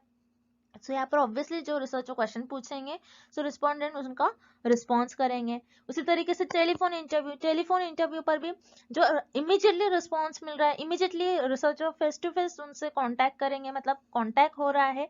सो यहाँ पर टेलीफोन इंटरव्यू में भी जो रिस्पोंडेंट है वो उनका चांस ज्यादा होता है कि वो रिस्पॉन्स करे। देन लास्ट इज ऑब्जर्वेशन में यहाँ पर रिसर्चर का मेन रोल होता है, क्योंकि रिसर्चर खुद चीजों को ऑब्जर्व करते हैं, यहाँ पर रिस्पोंडेंट का कोई रोल ही नहीं होता है। तो यहाँ पर ऑब्वियसली आपका ऑप्शन डी इनकरेक्ट हो जाएगा। और पर्सनल इंटरव्यू, टेलीफोन इंटरव्यू में जो रिस्पोंडेंट है, रिस्पोंडेंट के रिस्पॉन्स करने का चांस मैक्सिमम होता है, इसलिए यहाँ पर आपका ऑप्शन बी और सी ये दोनों भी इनकरेक्ट हो जाएंगे। और इस क्वेश्चन का आपका राइट आंसर हो जाएगा ऑप्शन ए, मेल्ड क्वेश्चन है। सो याद रखिएगा, एग्जाम में डेटा कलेक्शन टूल से आपको एग्जाम में 1 और 2 क्वेश्चंस पूछे ही जाते हैं। सो ऐसे टाइप के क्वेश्चंस आप आपके एग्जाम में डायरेक्टली एक्सपेक्ट कर सकते हो।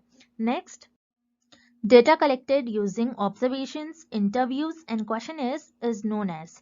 इस क्वेश्चन में पूछ रहा है कि डेटा कलेक्ट करा गया using observation, interviews and questionnaire. So ये कौन सा डेटा कहलाएगा? क्या ये प्राइमरी डेटा होगा, सेकेंडरी डेटा होगा, लिटरेचर रिव्यू होगा, या फिर ई सोर्सेज होगा? हमें ये पता करना है इस क्वेश्चन में। सो क्वेश्चन को सॉल्व करने से पहले आपको पता होना चाहिए ऑब्जर्वेशन, इंटरव्यूज एंड क्वेश्चनर्स ये तीनों भी होते क्या है। सो ऑब्जर्वेशन क्या होता है? ऑब्जर्वेशन जो रिसर्चर खुद परफॉर्म करते हैं, जैसे मान लीजिए रिसर्चर को कोई एनिमल पर स्टडी करना है, सो रिसर्चर खुद फॉरेस्ट में जाकर उन लोगों को ऑब्जर्व करेंगे, एनिमल्स को ऑब्जर्व करेंगे, उनका बिहेवियर क्या है, वो एक दूसरे से कैसे बिहेव करते हैं, वो किस तरीके से उनकी लाइफस्टाइल होती है। सो ये सारी चीजें रिसर्चर खुद ऑब्जर्व करेंगे और खुद डेटा को कलेक्ट करेंगे। उसी तरीके से इंटरव्यू में रिसर्चर जो एक्सपर्ट्स होते हैं, कोई डिसीज के एक्सपर्ट्स हो जाएंगे, कोई ऐसे ही कुछ एक्सपर्ट से इंटरव्यू परफॉर्म करते हैं और इंटरव्यूज के थ्रू डेटा कलेक्ट करते हैं। उसी तरीके से क्वेश्चन इज क्या होता है, एक लिस्ट ऑफ क्वेश्चंस होती है, एक लिस्ट होती है जिसमें क्वेश्चंस होते हैं और उनका रिस्पोंडेंट जो है रिस्पॉन्स करते हैं। सो याद रखिए, ऑब्जर्वेशन, इंटरव्यूज एंड क्वेश्चन से रिसर्चर को जो भी रिस्पॉन्स मिलता है वो एक न्यू रिस्पॉन्स मिलता है, मतलब रिस्पॉन्स जो मिल रहा है रिसर्चर को एक तौर पर डेटा ही मिल रहा है, और जो भी डेटा मिलता है इन तीनों भी डेटा कलेक्शन टूल से वो एक न्यू डेटा होता है। याद रखिए, जब भी एक न्यू डेटा होगा, जब भी एक न्यू डेटा होता है, जब भी एक ओरिजिनल डेटा होता है, वो आपका प्राइमरी डेटा होता है। सो प्राइमरी डेटा वो डेटा होता है जो न्यू डेटा हो, जो ओरिजिनल डेटा हो और जो रिसर्चर खुद कलेक्ट करते हो डिफरेंट डिफरेंट टूल्स यूज करते हो, उसे हम कहते हैं प्राइमरी डेटा। सो इस क्वेश्चन का आपका राइट आंसर हो जाएगा ऑप्शन ए, प्राइमरी डेटा। अब जो रिमेनिंग ऑप्शंस है उन्हें भी हम देख लेते हैं। जैसे लिटरेचर रिव्यू क्या होता है, जिसमें एक सिस्टमैटिक वे में, एक ऑर्गेनाइज्ड वे में बताया जाता है कि कौन कौन से रिसर्चर ने पुराने टॉपिक्स पर रिसर्च की है, कितने कितने रिसर्च हुए हैं उन पर्टिकुलर टॉपिक्स पर। सो यहाँ पर लिटरेचर रिव्यू से आपको आइडिया लग जाता है कि किन टॉपिक्स पर रिसर्च हुई है और किन पर रिसर्च नहीं हुई है। सो लिटरेचर रिव्यू में आपको जो भी डेटा मिलेगा ये ऑलरेडी अवेलेबल होता है, तो ये सेकेंडरी सोर्स हो जाएगा, आपका सेकेंडरी डेटा हो जाएगा, ना कि प्राइमरी। सो यहाँ पर आपका ऑप्शन बी इनकरेक्ट हो जाएगा। उसी तरीके से ई सोर्सेज जैसे इंटरनेट पर जो डेटा अवेलेबल होता है ये भी सेकेंडरी होता है। सो यहाँ पर आपका ऑप्शन सी इनकरेक्ट हो जाएगा and option D secondary data. Obviously secondary data नहीं होगा, सेकेंडरी डेटा वो डेटा होता है जो ऑलरेडी अवेलेबल होता है, जो पुराने रिसर्चर ने ऑलरेडी रिसर्च की होती है। सो यहाँ पर आपका ऑप्शन डी भी इनकरेक्ट हो जाएगा और आपका इस क्वेश्चन का राइट आंसर हो जाएगा ऑप्शन ए, प्राइमरी डेटा। याद रखिए, प्राइमरी डेटा और सेकेंडरी डेटा पर एग्जाम में कंपलसरी वन क्वेश्चन पूछा ही जाता है। Next, what is spurious correlation. इस क्वेश्चन में हमें पूछ रहा है सुपीरियस कोरिलेशन का मीनिंग क्या होती है, डेफिनेशन क्या होती है। सो याद रखिए, सुपीरियस कोरिलेशन क्या होता है, जब भी आपके पास दो वेरिएबल्स होते हैं, उन दो वेरिएबल्स में कुछ ना कुछ कोरिलेशन होगा, लेकिन आप ये नहीं कह सकते हो कि उनके बीच में कॉजल रिलेशन होगा। मतलब दो वेरिएबल होंगे, एक वेरिएबल ए एंड एक वेरिएबल बी, इनके बीच में कुछ ना कुछ रिलेशन तो होगा, लेकिन इनके बीच में कॉज एंड इफेक्ट रिलेशनशिप नहीं होगा। जैसे मान लीजिए हम एक एग्जांपल लेते हैं, in the month of June, जून के मंथ में आपने एक पर्टिकुलर सिटी में ये देखा, वहां पर आइसक्रीम की जो सेल्स थे ये बहुत ज्यादा हो रही थी, और आपने उसी मंथ में ये भी देखा कि उस पर्टिकुलर सिटी में और उस पर्टिकुलर एरिया में चोरी भी ज्यादा हो रही है। सो यहाँ पर आप कह सकते हो कि आइसक्रीम की ज्यादा सेल हो रही है एंड चोरी भी ज्यादा हो रही है। सो यहाँ पर जो आप दोनों भी वेरिएबल देख रहे हैं, आपको ऐसा देखने से लग रहा है कि दोनों भी वेरिएबल में कुछ ना कुछ रिलेशन है, क्योंकि एक वेरिएबल बढ़ रहा है तो दूसरा वेरिएबल भी बढ़ ही रहा है। लेकिन आप ये नहीं कह सकते हो कि आइसक्रीम की वजह से उस पर्टिकुलर सिटी में, उस पर्टिकुलर एरिया में चोरी ज्यादा हो रही है। लेकिन आप ये कह सकते हो कि आइसक्रीम की सेल ज्यादा हो रही है एंड यहाँ पर चोरी भी ज्यादा हो रही है, तो इनके बीच में कुछ ना कुछ हमें ऐसा लग रहा है, आइडिया लगेगा, क्योंकि ये दोनों भी जो वेरिएबल से सेम डायरेक्शन में मूव कर रहे हैं। लेकिन यहाँ पर कॉज एंड इफेक्ट रिलेशनशिप नहीं है, आइसक्रीम के ज्यादा सेल्स होने की वजह से चोरी ज्यादा नहीं हो रही है। तो इसे हम कहते हैं सुपीरियस कोरिलेशन। तो सुपीरियस कोरिलेशन क्या होता है कि वेरिएबल्स के बीच में कुछ ना कुछ रिलेशन होगा, लेकिन कॉजल इफेक्ट रिलेशनशिप नहीं होगा, मतलब कॉजल रिलेशन नहीं होगा। तो आपका इस क्वेश्चन का जो राइट ऑप्शन हो जाएगा वो हो जाएगा option C, correlation between two variables having no causal relation. Next, the research approach, which entails using more than one method or source of data in the study of social phenomena, is known as। So इस question में हमें एक definition दी गई है, हमें ये बताना है कि डेफिनेशन किस ऑप्शन की डेफिनेशन होगी। अब इस डेफिनेशन में हमें ये पूछ रहा है कि एक रिसर्च है, उस रिसर्च में हम एक से ज्यादा मेथड यूज कर रहे हैं और उस पर्टिकुलर स्टडी को परफॉर्म कर रहे हैं। सो याद रखिए, जब भी रिसर्च में आप एक से ज्यादा मेथड्स यूज करके उस पर्टिकुलर स्टडी को परफॉर्म कर रहे हो, उस पर्टिकुलर फेनोमेना पर स्टडी कर रहे हो, तो उससे हम कहते हैं ट्रायंगुलेशन। अब ट्रायंगुलेशन क्या होता है, सो आपको इस डायग्राम के थ्रू समझना होगा। जैसे मान लीजिए मैंने फर्स्ट मेथड यूज करा और मेरे कुछ रिजल्ट आ रहे हैं XYZ, और अब मैंने फिर से क्या करा, मैंने ये देखा कि मेरे जो रिजल्ट आ रहे हैं ये सही आ रहे हैं या फिर नहीं, रिजल्ट मेरे वैलिड हो रहे हैं या फिर नहीं, ये देखने के लिए मैंने एक दूसरा मेथड यूज करा। अब मैं क्या करूंगी, दूसरा मेथड परफॉर्म कर कर भी देखूंगी कि मेरा जो रिजल्ट आ रहा था पहले XYZ, जो भी मेरा रिजल्ट आ रहा है वो मेरा XYZ ही रिजल्ट आ रहा है या फिर कुछ और आ रहा है। अब मैंने दूसरा मेथड परफॉर्म किया और मेरा दूसरे मेथड से भी XYZ यही रिजल्ट आ रहा है। तो मैं ये कह सकती हूँ कि मैंने डिफरेंट डिफरेंट मेथड्स परफॉर्म कर कर ये देखा कि मेरे जो रिजल्ट आ रहे हैं वो हर मेथड से सेम ही रिजल्ट आ रहे हैं। सो मैं इसे पता कर सकती हूँ, मैं इसे बता सकती हूँ कि जो मेरी स्टडी है वो वैलिड है, वो सही है। सो इसे हम कहते हैं ट्रायंगुलेशन मेथड। याद रखिएगा, बहुत इंपॉर्टेंट है। एग्जाम में इस टॉपिक से कई बार आपको क्वेश्चंस पूछे गए थे। ये क्वेश्चन आप 2 to 3 टाइम्स एग्जाम में आपको प्रीवियस ईयर में भी पूछे गए थे। तो आपको याद रखना है, इस क्वेश्चन का आपका राइट आंसर हो जाएगा ट्रायंगुलेशन। उसी तरीके से हम रिमेनिंग ऑप्शंस भी देख लेते हैं, जैसे रिफ्लेक्सिविटी। रिफ्लेक्सिविटी क्या होता है? रिफ्लेक्सिविटी ये बताता है कि आप जो रिसर्चर है, अगर आपने कुछ रिसर्च परफॉर्म की है तो आपने जो भी आपकी रिसर्च में जजमेंट यूज करा है तो उसको चेक करने के लिए कि आपका जो भी जजमेंट था वो सही था या फिर नहीं, तो उसे हम कहते हैं रिफ्लेक्सिविटी। अब डिफरेंट डिफरेंट मेथड्स यूज करोगे तो उसे हम रिफ्लेक्सिविटी नहीं कहेंगे। सो यहाँ पर आपका ऑप्शन बी इनकरेक्ट हो जाएगा। उसी तरीके से ऑप्शन सी रिस्पॉन्स वैलिडेशन, मतलब जो रिस्पॉन्डेंट से आपको रिस्पॉन्स मिल रहा है, जो डेटा मिल रहा है, आप उसको चेक करोगे, बताओगे कि वो जो रिस्पॉन्स मिल रहा है, डेटा मिल रहा है, वो सही है फिर नहीं, या फिर वो वैलिड होगा या फिर नहीं। सो इस क्वेश्चन का भी ऑप्शन सी इनकरेक्ट हो जाएगा और इस क्वेश्चन का आपका राइट आंसर हो जाएगा option A triangulation. Next, snowball sampling is also known as. इस क्वेश्चन में हमें पूछ रहा है कि स्नोबॉल सैम्पलिंग को और हम क्या कहते हैं। सो याद रखिएगा, स्नोबॉल सैम्पलिंग को और हम कहते हैं चेन रेफरल सैम्पलिंग। सो स्नोबॉल सैम्पलिंग को चेन रेफरल सैम्पलिंग क्यों कहते हैं, सो हम इस डायग्राम के थ्रू समझते हैं। अब जैसे मान लीजिए ये पर्सन जो है ये रिसर्चर है। अब रिसर्चर को स्टडी करना है कि कौन कौन से ऐसे पर्सन है जो ड्रग कंज्यूम करते हैं, ड्रग लेते हैं। सो यहाँ पर जो रिस्पोंडेंट है ये खुद से डायरेक्टली नहीं आते हैं, क्योंकि ये ऑब्वियसली अच्छी बात नहीं है किसी जो ड्रग ले रहा है। सो यहाँ पर जो है रिस्पोंडेंट जो है, यहाँ पर रिसर्चर को खुद एक दो रिस्पोंडेंट मिल जाएंगे रिसर्चर को, क्योंकि ये स्टडी ऐसी स्टडी है जिसमें लोग खुद से नहीं आते हैं। सो यहाँ पर रिसर्चर देख रहे हैं कि कौन कौन ऐसे लोग हैं जो ड्रग कंज्यूम करते हैं, उन पर उनको स्टडी करना है कि ड्रग कंज्यूम करने से ह्यूमन बॉडी पर कैसा अफेक्ट होता है। सो रिसर्चर को एक दो लोग मिल गए। अब रिसर्चर इन लोगों से क्या कहेंगे कि और तुम ऐसे लोगों को ढूंढ कर लाओ और ऐसे लोगों को चुनो जो ड्रग लेते हैं। सो ये क्या करेंगे, और 3 लोगों को ढूंढ कर लाएंगे और ये पर्सन भी और दो तीन लोगों को ढूंढ कर लाएंगे। फिर ये इनसे और कहेंगे कि तुम और पर्सन को चुन कर लाओ जो तुम्हें पता है कि ऐसे लोग जो ड्रग कंज्यूम करते हैं। तो ये और एक दो तीन लोगों को चुनेगा, फिर ये पर्सन भी और इसी तरीके से, फिर ये पर्सन भी और इसी तरीके से लोगों को लाएगा इस सैंपल के लिए। तो जैसा कि आप देख रहे हो यहाँ पर रिसर्चर है, रिसर्चर ने कुछ एक दो लोगों को चुन लिया, फिर इन लोगों ने कुछ और लोगों को चुन लिया, मतलब और लोगों को बताया, फिर इन लोगों ने और कई लोगों को बताया। जैसे आप देख रहे हो स्नोबॉल सैम्पलिंग में एक चेन बन रही है, 1 से 2 लोग हो रहे हैं, 2 से 3, 3 से और ज्यादा लोग बढ़ते जा रहे हैं। तो यहाँ पर एक चेन परफॉर्म हो रही है। तो याद रखिएगा, स्नोबॉल सैम्पलिंग को और हम कहते हैं चेन रेफरल सैम्पलिंग। तो इस क्वेश्चन का आपका ऑप्शन सी राइट हो जाएगा। अब जो रिमेनिंग ऑप्शन है उन्हें भी हम देख लेते हैं। सर्वे, सर्वे तो नहीं होगा क्योंकि सर्वे क्या होता है जिससे रिसर्चर डेटा कलेक्ट करते हैं। सर्वे एक डेटा कलेक्शन टूल है, तो यहाँ पर आपका ऑप्शन है इनकरेक्ट हो जाएगा। उसी तरीके से option B judgemental sampling, judgemental sampling भी नहीं होगा क्योंकि यहाँ पर रिसर्चर अपने जजमेंट नहीं लगा रहे हैं। तो यहाँ पर आपका ऑप्शन बी इनकरेक्ट हो जाएगा। उसी तरीके से ऑप्शन डी कन्वीनियंस सैम्पलिंग। तो याद रखिए, कन्वीनियंस सैम्पलिंग जो है इस पर भी कई क्वेश्चन आते हैं। Convenience sampling is also known as, ऐसे क्वेश्चन आ सकते हैं एग्जाम में। सो याद रखिए, कन्वीनियंस सैम्पलिंग को एक्सीडेंटल सैम्पलिंग भी कहते हैं। सो यहाँ पर ऑप्शन डी भी इनकरेक्ट हो जाएगा क्योंकि यहाँ पर रिसर्चर अपनी कन्वीनियंस के हिसाब से पॉपुलेशन में से मेंबर्स को नहीं चुन रहे हैं। लेकिन स्नोबॉल सैम्पलिंग एक ऐसी सैम्पलिंग होती है जिसे हम कहते हैं चेन रेफरल, क्योंकि यहाँ पर एक चेन की तरह रिसर्चर जो है और रिस्पॉन्डेंट जो है और रिस्पॉन्डेंट को ढूंढ कर लाते हैं। सो यहाँ पर आपका ऑप्शन सी इस क्वेश्चन का राइट आंसर हो जाएगा। Next, the mid point in distribution of values is known as. इस क्वेश्चन में पूछ रहा है आपका जो डिस्ट्रीब्यूशन है, इस डिस्ट्रीब्यूशन के जो मिड पॉइंट होता है, मिड पॉइंट वैल्यूज को हम क्या कहते हैं, क्या मीन, मीडियन, मोड या फिर स्टैंडर्ड डिविएशन कहते हैं, ये हमें पता करना है। तो हम इस क्वेश्चन को सॉल्व करने के लिए इस डायग्राम का हेल्प लेंगे।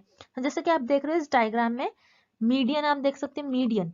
तो जैसे आप देखोगे ये जो डायग्राम है, अगर इस डायग्राम को आप हाफ में हाफ पार्ट में अगर कट करते हो इस डायग्राम को, तो आपको मिड पॉइंट मतलब मिडिल पॉइंट, सेंटर पॉइंट जो आपको डिस्ट्रीब्यूशन का दिखेगा इस डायग्राम का, जो आपको सेंटर पार्ट, मिडिल पार्ट दिखेगा, वो हो जाएगा आपका मीडियन।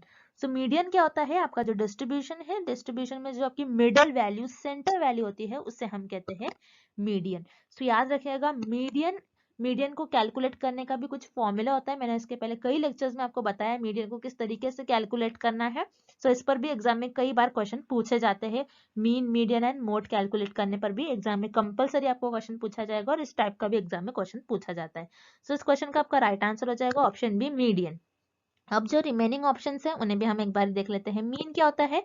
आपके डेटा की एवरेज वैल्यू। अब जैसे कि अगर आप फॉर एग्जांपल किसी एक पर्टिकुलर सिटी का आप इनकम मेजर करें, तो आप ये देखोगे कि ज्यादातर लोगों की इनकम क्या है। सो पर्टिकुलर मैंने एक कोई सिटी में मैंने रिसर्च किया और मैंने ये देखा कि इस पर्टिकुलर सिटी में ज्यादातर लोगों की इनकम 90,000 है। सो आप कहोगे कि एवरेज वैल्यू इस डेटा की आ जाएगी इस केस में 90,000 ज्यादातर, उसे कहते हैं हम मीन। देन उसी तरीके से मोड क्या होता है? आपके डेटा में जो ऐसी वैल्यू जो मैक्सिमम बार रिपीट हो रही है, उसे हम कहते हैं mode. And last is standard deviation. Standard deviation क्या होता है? जो आपका डेटा इस तरीके से स्प्रेड आउट है, इस स्प्रेड आउट को, इस डिस्ट्रीब्यूशन को आप कहते हैं स्टैंडर्ड डिविएशन। कि आपका डेटा किस तरीके से डिस्ट्रीब्यूटेड है, उसे हम कहते हैं स्टैंडर्ड डिविएशन। किस तरीके से डिस्पर्ज है, किस तरीके से फैला हुआ है, उसे हम कहते हैं स्टैंडर्ड डिविएशन। और आपके जो डिस्ट्रीब्यूशन है, डिस्ट्रीब्यूशन का जो मिड पॉइंट है, मिडल वैल्यू है, सेंटर वैल्यू, उसे हम कहते हैं मीडियन। तो इस क्वेश्चन का ऑप्शन भी राइट आंसर हो जाएगा। Next, which of the following is or are the methods of survey. इस क्वेश्चन में हमें पूछ रहा है दिए गए ऑप्शंस में से कौन सा एक ऐसा ऑप्शन है और कौन सा ऑप्शन ऐसे है जो सर्वे के मेथड्स है। अब सर्वे क्या होता है? सर्वे मतलब आप आपकी रिसर्च में सर्वे कंडक्ट करवा के, यानी डिफरेंट डिफरेंट मेथड्स के थ्रू डेटा कलेक्ट करते हैं, उसे हम कहते हैं सर्वे। जैसे मेल हो गया, क्वेश्चनर्स, ऑब्जर्वेशंस। सो ये इन सारे मेथड्स के थ्रू आप आपके रिसर्च में डेटा कलेक्ट करते हो। अब जैसे कि इस क्वेश्चन में हमें कुछ ऑप्शंस दिए गए हैं, जैसे मेल, टेलीफोन, हाउस होल्ड। तो ये सारे जो है एक सर्वे मेथड होते हैं। जैसे मेल के थ्रू आप क्या करते हो, जो आपके रिस्पोंडेंट है उनको क्वेश्चंस प्रोवाइड करते हैं और वो उनका रिस्पॉन्स कर कर आपको फिर से ईमेल कर देते हैं। सो मेल भी एक डेटा कलेक्शन टूल है जिसके थ्रू आपको रिस्पॉन्स मिलता है रिस्पोंडेंट का। उसी तरीके से टेलीफोन एक इंटरव्यू भी होता है। टेलीफोन पर रिसर्चर रिस्पोंडेंट से क्वेश्चंस पूछ सकते हैं, उनके थ्रू उनको रिस्पॉन्स मिलता है। सो यहाँ पर मेल, टेलीफोन, ये दोनों भी एक डेटा कलेक्शन टूल है जिनके थ्रू आप डेटा कलेक्ट करते हैं। उसी तरीके से हाउस होल्ड भी एक तरीके का इंटरव्यू होता है, एक तरीके का डेटा कलेक्शन टूल होता है, जिसमें आप 2-3 हाउस को चुन लेते हो और उनसे रिसर्च करते हो, उनसे इंफॉर्मेशन कलेक्ट करने की कोशिश करते हो, उसे हम कहते हैं हाउस होल्ड। तो यहाँ पर ऑप्शन ई, बी, सी यानी मेल, टेलीफोन, हाउस होल्ड, ये तीनों भी आपके एक सर्वे होते हैं जिनके थ्रू आप डेटा कलेक्ट करते हो। तो इस क्वेश्चन का आपका राइट आंसर हो जाएगा option D, all of the above. Next, the analysis of two variables at a time in order to uncover whether or not the two variables are related is known as।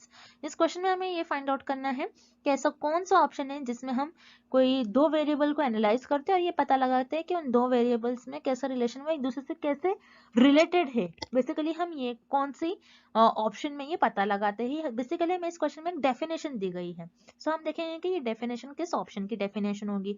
सो याद रखिए, जब भी दो variables की बात होती है और वो कैसे एक दूसरे से रिलेटेड है ये देखना होता है, तो हम कोरिलेशनल रिसर्च में देखते हैं। जैसे मान लीजिए फॉर एग्जांपल कोरिलेशनल रिसर्च में हम देखते हैं दो वेरिएबल्स एक दूसरे से कैसे रिलेटेड है। अगर मैं आपको ये एग्जांपल दूं, जैसे मान लीजिए कोई पर्सन है वो स्मोकिंग कर रहा है, स्मोकिंग करने से लंग पर कैसा अफेक्ट हो रहा है, ये दोनों वेरिएबल एक दूसरे से कैसे रिलेटेड है। क्या ज्यादा स्मोकिंग करने से आपका जो लंग है वो ज्यादा अफेक्ट हो जाएगा? यस, मतलब ये एक दूसरे से ये वेरिएबल्स रिलेटेड है और इसमें पॉजिटिव कोरिलेशन है। बिकॉज अगर आप ज्यादा स्मोकिंग करोगे तो आपका जो लंग है ये ज्यादा अफेक्ट हो जाएगा, मतलब ये दोनों भी सेम डायरेक्शन में मूव कर रहे हैं। सो कोरिलेशनल रिसर्च एक ऐसे रिसर्च होती है जिसमें आप दो वेरिएबल्स को एनालाइज करते हो एट अ टाइम और ये बताते हो कि इन दो वेरिएबल्स में कैसा रिलेशन है, कैसे एक दूसरे से रिलेटेड है। सो इस क्वेश्चन का आपका राइट आंसर हो जाएगा ऑप्शन डी, कोरिलेशन। अब जो रिमेनिंग ऑप्शन है उन्हें भी हम एक बार देख लेते हैं। Option A, chi square test. Chi square test क्या होता है? एक स्टैटिस्टिकल टेस्ट होता है जिसमें हम ये मेजर करते हैं कि दो से ज्यादा सैंपल्स के मीन को हम कंपेयर करने के लिए हम काई स्क्वायर टेस्ट का यूज करते हैं। याद रखिएगा, काई स्क्वायर टेस्ट एक स्टैटिस्टिकल टेस्ट होता है जिसमें हम 2 से ज्यादा सैंपल के मीन को कंपेयर करने के लिए यूज करते हैं। सो यहाँ पर हमें सिर्फ 2 ही वेरिएबल दिया है, सो ऑब्वियसली यहाँ पर आपका ऑप्शन है इनकरेक्ट हो जाएगा। उसी तरीके से ऑप्शन बी यूनिवेरिएट, यूनी का मतलब होता है सिर्फ एक, मतलब एक वेरिएबल को आप एनालाइज कर रहे हो, एक वेरिएबल को एनालाइज कर रहे हो। सो यहाँ पर हमें 2 वेरिएबल दिया है, ऑप्शन में एक नहीं दिया है, तो ऑब्वियसली यहाँ पर आपका ऑप्शन भी इनकरेक्ट हो जाएगा। उसी तरीके से ऑप्शन सी मल्टीवेरिएट, मल्टीवेरिएट मतलब 2 से ज्यादा, उसे हम कहते हैं मल्टी। अब मल्टीवेरिएट 2 से ज्यादा वेरिएबल्स पर आप स्टडी करते हो, जैसे मान लीजिए मैं यहाँ पर स्टडी कर रही हूँ हेल्थ पर, ह्यूमन बॉडी और कोई डिसीज पर, तो यहाँ पर मेरे 3 वेरिएबल हो जाएंगे, मैं 3 वेरिएबल पर एट अ टाइम स्टडी कर रही हूँ, सो ये मल्टीवेरिएट एनालिसिस होगा। सो इस क्वेश्चन का ऑप्शन सी भी इनकरेक्ट हो जाएगा। सो इस क्वेश्चन का आपका राइट आंसर हो जाएगा ऑप्शन डी, कोरिलेशनल रिसर्च। सो याद रखिएगा कार स्क्वायर टेस्ट पर भी क्वेश्चन बहुत बार पूछा गया आपके एग्जाम में, तो कार स्क्वायर टेस्ट पर क्वेश्चन आने के ज्यादातर चांसेस है, और को रिलेशनल रिसर्च पर 1-2 क्वेश्चन कंपलसरी आपको एग्जाम में देखने मिलेगा। Next, the quickest method to collect primary data is, इस क्वेश्चन में हमें पूछ रहा है प्राइमरी डेटा को कलेक्ट करने के लिए सबसे फास्टेस्ट मेथड कौन सा होगा, मतलब प्राइमरी डेटा को कलेक्ट करने के लिए सबसे ज्यादा जल्दी आप कौन से मेथड से डेटा कलेक्ट कर सकते हो। सो याद रखिए प्राइमरी डेटा को अगर आप कलेक्ट कर रहे हो तो सबसे जल्दी अगर आपको जो डेटा मिल जाएगा, जिस मेथड से आपको सबसे फास्टेस्ट मेथड से आपको डेटा मिल जाएगा, वो हो जाएगा आपका टेलीफोनिक इंटरव्यू, टेलीफोन इंटरव्यू।